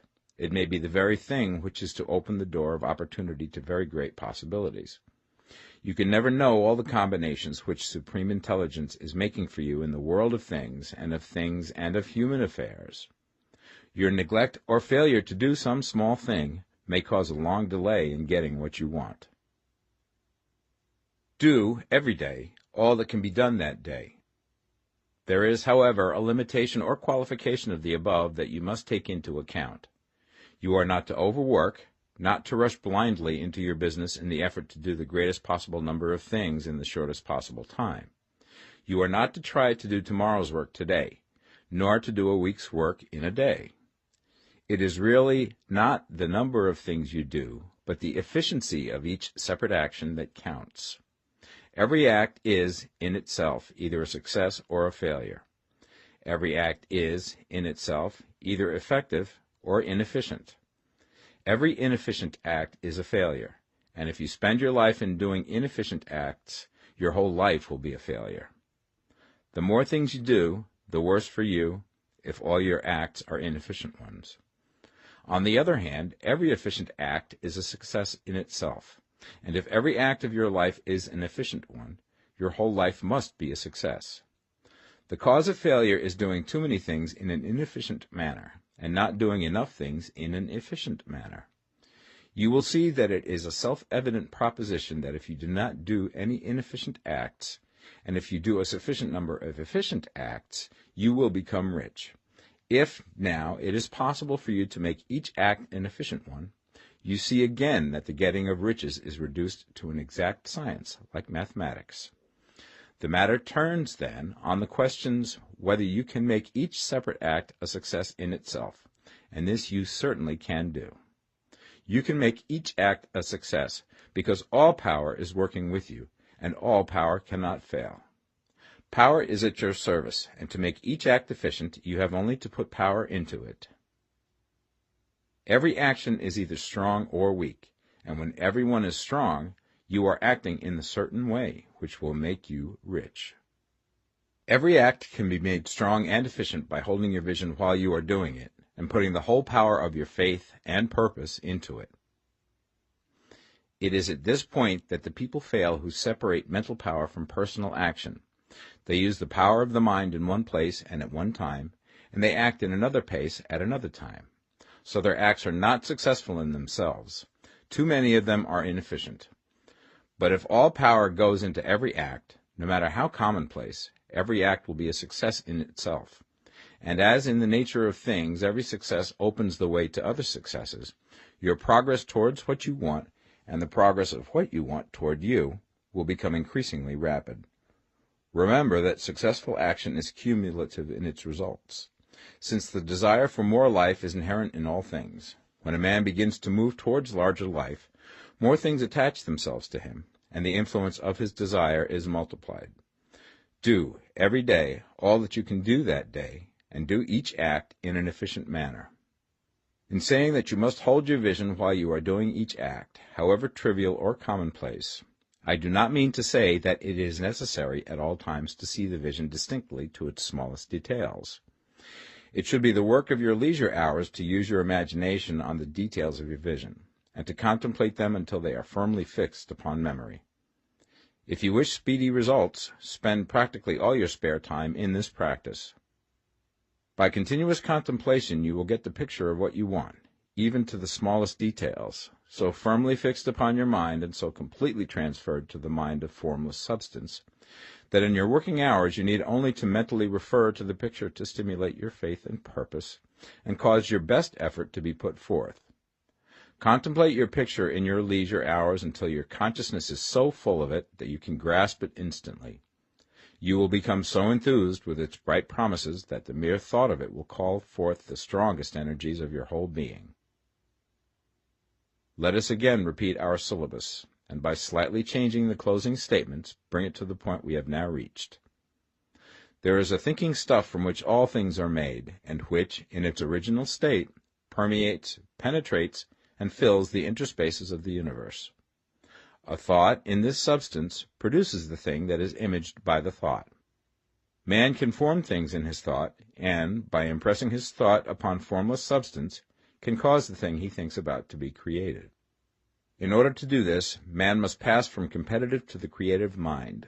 He must form a clear mental picture of the thing he wants, and do, with faith and purpose, all that can be done each day, doing each separate thing in an efficient manner. Chapter 13. Getting into the right business. Success in any particular business depends for one thing upon your possessing in a well-developed state the faculties required in that business. Without good musical faculty, no one can succeed as a teacher of music. Without well-developed mechanical faculties, no one can achieve great success in any of the mechanical trades. Without tact and the commercial faculties, no one can succeed in the mercantile pursuits. But to possess in a well-developed state the faculties required in your particular vocation does not ensure getting rich. There are musicians who have remarkable talent and who yet remain poor. There are blacksmiths, carpenters, and so on who have excellent mechanical ability, but who do not get rich. And there are merchants with good faculties for dealing with men who nevertheless fail. The different faculties are tools. It is essential to have good tools, but it is also essential that the tools should be used in the right way. One man can take a sharp saw, a square, a good plane, and so on, and build a handsome article of furniture. Another man can take the same tools and set to work to duplicate the article, but his production will be a botch. He does not know how to use good tools in a successful way. The various faculties of your mind are the tools with which you must do the work which is to make you rich. It will be easier for you to succeed if you get into a business for which you are well equipped with mental tools. Generally speaking, you will do best in that business which will use your strongest faculties, the one for which you are naturally best fitted. But there are limitations to this statement also. No man should regard his vocation as being irrevocably fixed by the tendencies with which he was born. You can get rich in any business, for if you have not the right talent you can develop that talent. It merely means that you will have to make your tools as you go along, instead of confining yourself to the use of those with which you were born. It will be easier for you to succeed in a vocation for which you already have the talent in a well-developed state, but you can succeed in any vocation, for you can develop any rudimentary talent, and there is no talent of which you have not at least the rudiment. You will get rich most easily in point of effort if you do that for which you are best fitted, but you will get rich most satisfactorily if you do that which you want to do. Doing what you want to do is life, and there is no real satisfaction in living if we are compelled to be forever doing something which we do not like to do, and can never do what we want to do. And it is certain that you can do what you want to do. The desire to do it is proof that you have within you the power which can do it. Desire is a manifestation of power. The desire to play music is the power which can play music seeking expression and development. The desire to invent mechanical devices is the mechanical talent seeking expression and development. When there is no power, either developed or undeveloped, to do a thing, there is never any desire to do that thing. And where there is strong desire to do a thing, it is certain proof that the power to do it is strong, and only requires to be developed and applied in the right way. All things else being equal, it is best to select the business for which you have the best developed talent. But if you have a strong desire to engage in any particular line of work, you should select that work as the ultimate end at which you aim. You can do what you want to do, and it is your right and privilege to follow the business or avocation which will be most congenial and pleasant. You are not obliged to do what you do not like to do, and should not do it except as a means to bring you to the doing of the thing you want to do. If there are past mistakes whose consequences have placed you in an undesirable business or environment, you may be obliged for some time to do what you do not like to do. If you feel that you are not in the right vocation, do not act too hastily in trying to get into another one. The best way, generally, to change business or environment is by growth. Do not be afraid to make a sudden and radical change if the opportunity is presented, and you feel, after careful consideration, that it is the right opportunity. But never take sudden or radical action when you are in doubt as to the wisdom of doing so. There is never any hurry on the creative plane, and there is no lack of opportunity. When you get out of the competitive mind, you will understand that you never need to act hastily. No one else is going to beat you to the thing you want to do. There is enough for all. If one space is taken, another and a better one will be opened for you a little further on. There is plenty of time. When you are in doubt, wait. Fall back on the contemplation of your vision, and increase your faith and purpose. And by all means, in times of doubt and indecision, cultivate gratitude. A day or two spent in contemplating the vision of what you want, and in earnest thanksgiving that you are getting it, will bring your mind into such close relationship with the Supreme that you will make no mistake when you do act. There is a mind which knows all there is to know, and you can come into close unity with this mind by faith and the purpose to advance in life if you have deep gratitude. Mistakes come from acting hastily, or from acting in fear or doubt, or in forgetfulness of the right motive, which is more life to all and less to none. As you go on in the certain way, opportunities will come to you in increasing number, and you will need to be very steady in your faith and purpose, and to keep in close touch with the all-mind by reverent gratitude. Do all that you can do in a perfect manner every day, but do it without haste, worry, or fear. Go as fast as you can, but never hurry. Remember that in the moment you begin to hurry, you cease to be a creator and become a competitor. You drop back upon the old plane again. Whenever you find yourself hurrying, call a halt. Fix your attention on the mental image of the thing you want, and begin to give thanks that you are getting it. The exercise of gratitude will never fail to strengthen your faith and renew your purpose.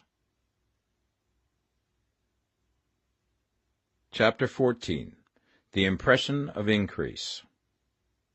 Whether you change your vocation or not, your actions for the present must be those pertaining to the business in which you are now engaged.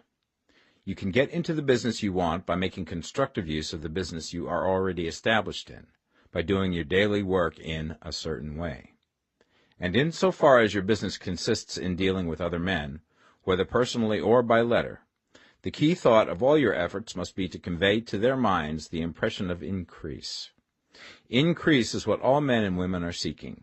It is the urge of the formless intelligence within them, seeking fuller expression.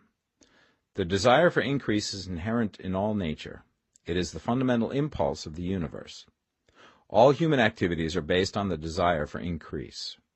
People are seeking more food, more clothes, better shelter, more luxury, more beauty, more knowledge, more pleasure. Increase in something, more life. Every living thing is under this necessity for continuous advancement. Where increase of life ceases, dissolution and death set in at once. Man instinctively knows this, and hence he is forever seeking more. This law of perpetual increase is set forth by Jesus in the parable of the talents. Only those who gain more retain any. From him who hath not shall be taken away even that which he hath. The normal desire for increased wealth is not an evil or a reprehensible thing. It is simply the desire for more abundant life. It is aspiration. And because it is the deepest instinct of their natures, all men and women are attracted to him who can give them more of the means of life. In following the certain way, you are getting continuous increase for yourself, and you are giving it to all with whom you deal. You are a creative center from which increase is given off to all. Be sure of this, and convey assurance of the fact to every man, woman, and child with whom you come in contact. No matter how small the transaction, even if it be only the selling of a stick of candy to a little child, put into it the thought of increase, and make sure that the customer is impressed with the thought. Convey the impression of advancement with everything you do, so that all people shall receive the impression that you are an advancing man, and that you advance all who deal with you. Even to the people whom you meet in a social way, without any thought of business, and to whom you do not try to sell anything, give the thought of increase. You can convey this impression by holding the unshakable faith that you, yourself, are in the way of increase, and by letting this faith inspire, fill, and permeate every action. Do everything that you do in the firm conviction that you are an advancing personality, and that you are giving advancement to everybody. Feel that you are getting rich, and that in doing so you are making others rich, and conferring benefits to all. Do not boast or brag of your success, or talk about it unnecessarily. True faith is never boastful. Wherever you find a boastful person, you find one who is secretly doubtful and afraid. Simply feel the faith, and let it work out in every transaction. Let every act and tone and look express the quiet assurance that you are getting rich, that you are already rich.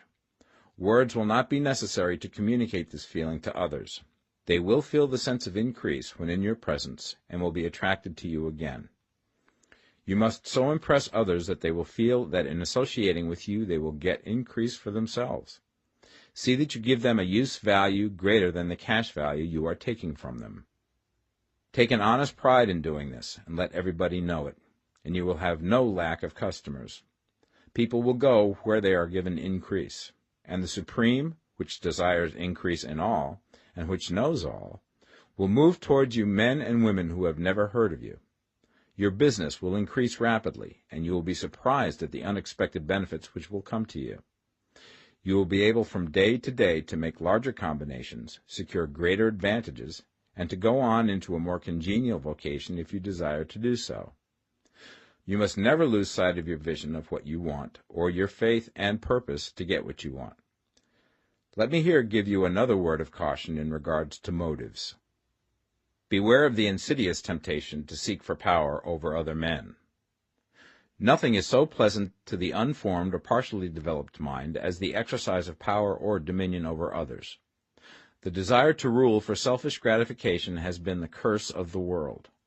For countless ages, kings and lords have drenched the earth with blood in their battles to extend their dominions. This not to seek more life for all, but to get more power for themselves. Today, the main motive in the business and industrial world is the same. Men marshal their armies of dollars and lay waste the lives and hearts of millions in the same mad scramble for power over others. Commercial kings, like political kings, are inspired by the lust for power. Jesus saw in this desire for mastery the moving impulse of that evil world he sought to overthrow. Read the 23rd chapter of Matthew and see how he pictures the lust of the Pharisees to be called master, to sit in the high places, to domineer over others, and to lay burdens on the backs of the less fortunate. And note how he compares this lust for dominion with the brotherly seeking for the common good to which he calls his disciples. Look out for the temptation to seek for authority, to become a master, to be considered as one who is above the common herd, to impress others by lavish display, and so on. The mind that seeks for mastery over others is the competitive mind, and the competitive mind is not the creative one. In order to master your environment and your destiny, it is not at all necessary that you should rule over your fellow men, and, indeed, when you fall into the world's struggle for the high places, you begin to be conquered by fate and environment, and your getting rich becomes a matter of chance and speculation. Beware the competitive mind. No better statement of the principle of creative action can be formulated than the favorite declaration of the late Golden Rule Jones of Toledo. What I want for myself, I want for everybody. Chapter 15. The Advancing Man. What I have said in the last chapter applies as well to the professional man and the wage earner as to the man who is engaged in mercantile business.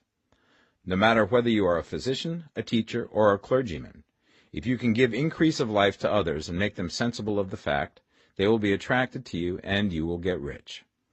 The physician who holds the vision of himself as a great and successful healer, and who works towards the complete realization of that vision with faith and purpose, as described in former chapters, will come into such close touch with the source of life that he will be phenomenally successful.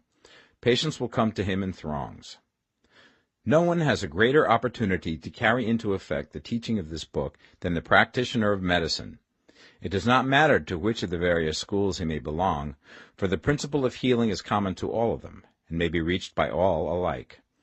The advancing man in medicine, who holds to a clear mental image of himself as successful, and who obeys the laws of faith, purpose, and gratitude, will cure every curable disease he undertakes, no matter what remedies he may use. In the field of religion, the world cries out for the clergyman who can teach his hearers the true science of abundant life.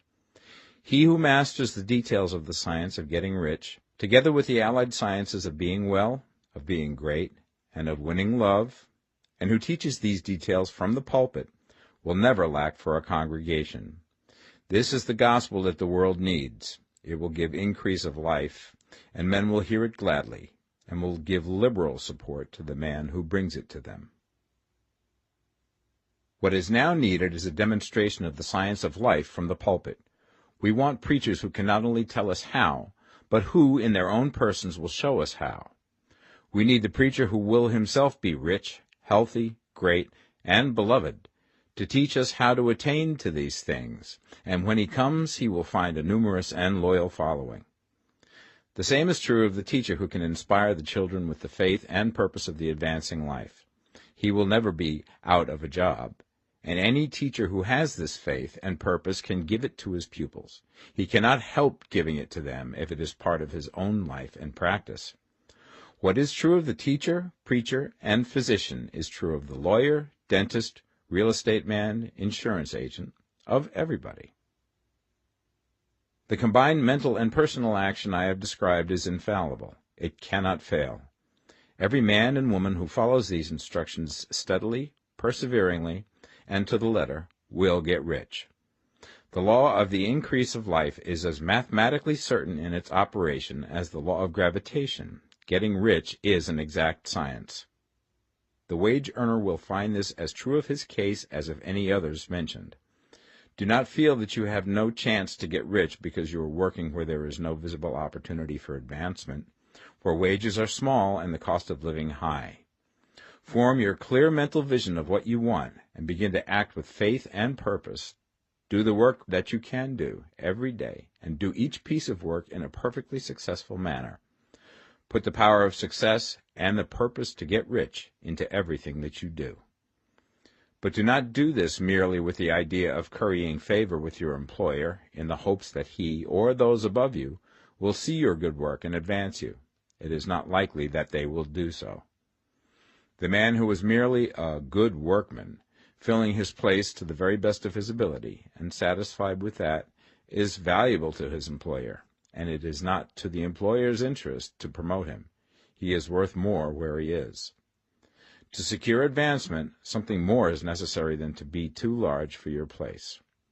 The man who is certain to advance is the one who is too big for his place, and who has a clear concept of what he wants to be, who knows that he can become what he wants to be, and who is determined to be what he wants to be.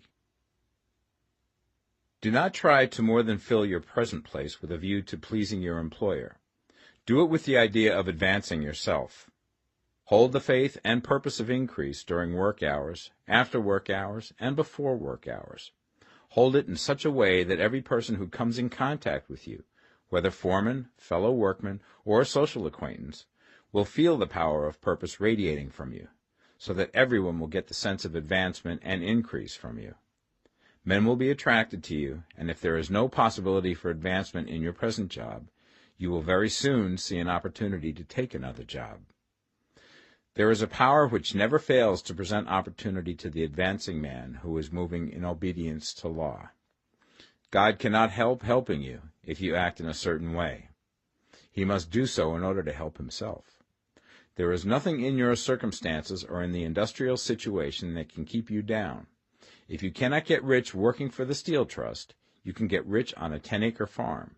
And if you begin to move in the certain way, you will certainly escape from the clutches of the Steel Trust and get on to the farm or wherever else you wish to be.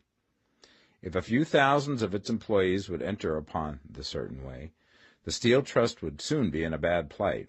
It would have to give its working men more opportunity or go out of business.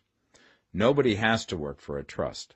The trusts can keep men in so-called hopeless conditions only so long as there are men who are too ignorant to know of the science of getting rich, or too intellectually slothful to practice it. Begin this way of thinking and acting, and your faith and purpose will make you quick to see any opportunity to better your condition. Such opportunities will speedily come, for the Supreme, working in all and working for you, will bring them before you. Do not wait for an opportunity to be all that you want to be. When an opportunity to be more than you are now is presented, and you feel impelled toward it, take it. It will be the first step towards a greater opportunity. There is no such thing possible in this universe as a lack of opportunities for the man who is living the advancing life. It is inherent in the constitution of the cosmos that all things shall be for him and work together for his good, and he must certainly get rich if he acts and thinks in the certain way. So let wage-earning men and women study this book with great care, and enter with confidence upon the course of action it prescribes. It will not fail. Chapter 16. Some Cautions and Concluding Observations. Many people will scoff at the idea that there is an exact science of getting rich. Holding the impression that the supply of wealth is limited, they will insist that social and governmental institutions must be changed before even any considerable number of people can acquire a competence. But this is not true. It is true that existing governments keep the masses in poverty, but this is because the masses do not think and act in the certain way. If the masses begin to move forward as suggested in this book, neither governments nor industrial systems can check them. All systems must be modified to accommodate the forward movement. If the people have the advancing mind, have the faith that they can become rich, and move forward with the fixed purpose to become rich, nothing can possibly keep them in poverty.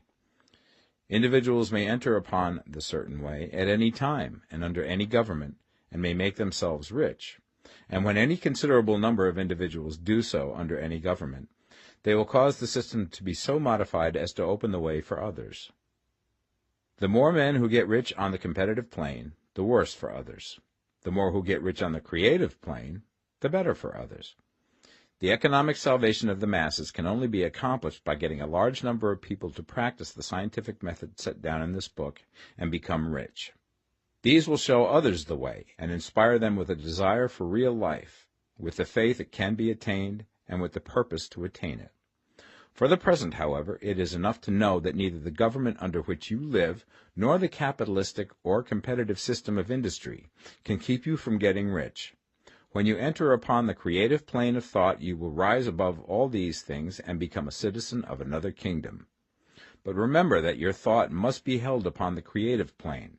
You are never for an instant to be betrayed into regarding the supply as limited, or into acting on the moral level of competition. Whenever you do fall into old ways of thought, correct yourself instantly, for when you are in the competitive mind, you have lost the cooperation of the mind of the whole. Do not spend any time in planning as to how you will meet possible emergencies in the future, except as the necessary policies may affect your actions today. You are concerned with doing today's work in a perfectly successful manner, and not with emergencies which may arise tomorrow. You can attend to them as they come. Do not concern yourself with questions as to how you shall surmount obstacles which may loom upon your business horizon, unless you can see plainly that your course must be altered today in order to avoid them. No matter how tremendous an obstruction may appear at a distance, you will find that if you go on in the certain way, it will disappear as you approach it, or that a way over, through, or around it will appear. No possible combination of circumstances can defeat a man or woman who is proceeding to get rich along strictly scientific lines. No man or woman who obeys the law can fail to get rich, any more than one can multiply 2 by 2 and fail to get 4. Give no anxious thought to possible disasters, obstacles, panics, or unfavorable combinations of circumstances. It is time enough to meet such things when they present themselves before you in the immediate present, and you will find that every difficulty carries with it the wherewithal for its overcoming. Guard your speech. Never speak of yourself, your affairs, or of anything else in a discouraged or discouraging way. Never admit the possibility of failure, or speak in a way that infers failure as a possibility. Never speak of times as being hard, or of business conditions as being doubtful. Times may be hard and business doubtful for those who are on the competitive plane, but they can never be so for you. You can create what you want, and you are above fear. When others are having hard times and poor business, you will find your greatest opportunities. Train yourself to think of and to look upon the world as a something which is becoming, which is growing, and to regard seeming evil as being only that which is undeveloped. Always speak in terms of advancement. To do otherwise is to deny your faith, and to deny your faith is to lose it. Never allow yourself to feel disappointed. You may expect to have a certain thing at a certain time, and not get it at that time, and this will appear to you like failure. But if you hold to your faith, you will find that the failure is only apparent. Go on in the certain way, and if you do not receive that thing, you will receive something so much better that you will see that the seeming failure was really a great success. A student of this science had set his mind on making a certain business combination which seemed to him at the time to be very desirable, and he worked for some weeks to bring it about. When the crucial time came, the thing failed in a perfectly inexplicable way. It was as if some unseen influence had been working secretly against him. He was not disappointed. On the contrary, he thanked God that his desire had been overruled, and went steadily on with a grateful mind. In a few weeks an opportunity so much better came his way that he would not have made the first deal on any account, and he saw that a mind which knew more than he knew had prevented him from losing the greater good by entangling himself with the lesser. That is the way every seeming failure will work out for you, if you keep your faith, hold to your purpose, have gratitude, and do, every day, all that can be done that day, doing each separate act in a successful manner. When you make a failure, it is because you have not asked for enough. Keep on, and a larger thing than you were seeking will certainly come to you. Remember this. You will not fail because you lack the necessary talent to do what you wish to do. If you go on as I have directed, you will develop all the talent that is necessary to the doing of your work. It is not within the scope of this book to deal with the science of cultivating talent, but it is as certain and simple as the process of getting rich. However, do not hesitate or waver for fear that when you come to any certain place you will fail for lack of ability. Keep right on, and when you come to that place, the ability will be furnished to you. The same source of ability which enabled the untaught Lincoln to do the greatest work in government ever accomplished by a single man is open to you. You may draw upon all the mind there is for wisdom to use in meeting the responsibilities which are laid upon you. Go on in full faith. Study this book. Make it your constant companion until you have mastered all the ideas contained in it. While you are getting firmly established in this faith, you will do well to give up most recreations and pleasure, and to stay away from places where ideas conflicting with these are advanced in lectures or sermons. Do not read pessimistic or conflicting literature, or get into arguments upon the matter. Do very little reading, outside of the writers mentioned in the preface.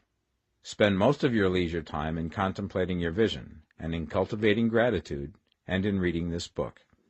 It contains all you need to know of the science of getting rich, and you will find all the essentials summed up in the following chapter. Chapter 17. Summary of the Science of Getting Rich. There is a thinking stuff from which all things are made, and which, in its original state, permeates, penetrates, and fills the interspaces of the universe. A thought in this substance produces the thing that is imaged by the thought. Man can form things in his thought, and by impressing his thought upon formless substance can cause the thing he thinks about to be created.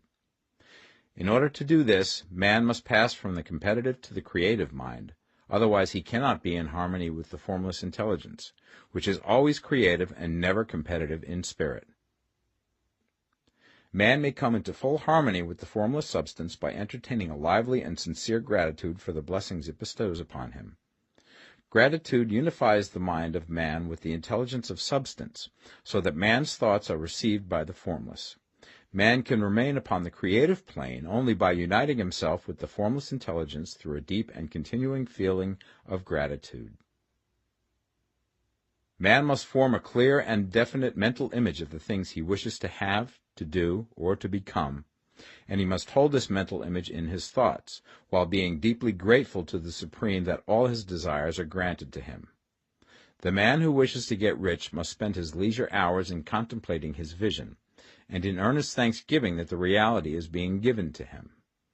Too much stress cannot be laid on the importance of frequent contemplation of the mental image, coupled with unwavering faith and devout gratitude. This is the process by which the impression is given to the formless, and the creative forces set in motion. The creative energy works through the established channels of natural growth, and of the industry and social order. All that is included in his mental image will surely be brought to the man who follows the instructions given above, and whose faith does not waver. What he wants will come to him through the ways of established trade and commerce. In order to receive his own when it shall come to him, man must be active, and this activity can only consist in more than filling his present place. He must keep in mind the purpose to get rich through the realization of his mental image. and he must do every day all that can be done that day, taking care to do each act in a successful manner. He must give to every man a use value in excess of the cash value he receives, so that each transaction makes for more life, and he must so hold the advancing thought that the impression of increase will be communicated to all with whom he comes in contact. The men and women who practice the foregoing instructions will certainly get rich, and the riches they receive will be in exact proportion to the definiteness of their vision, the fixity of their purpose, the steadiness of their faith, and the depth of their gratitude.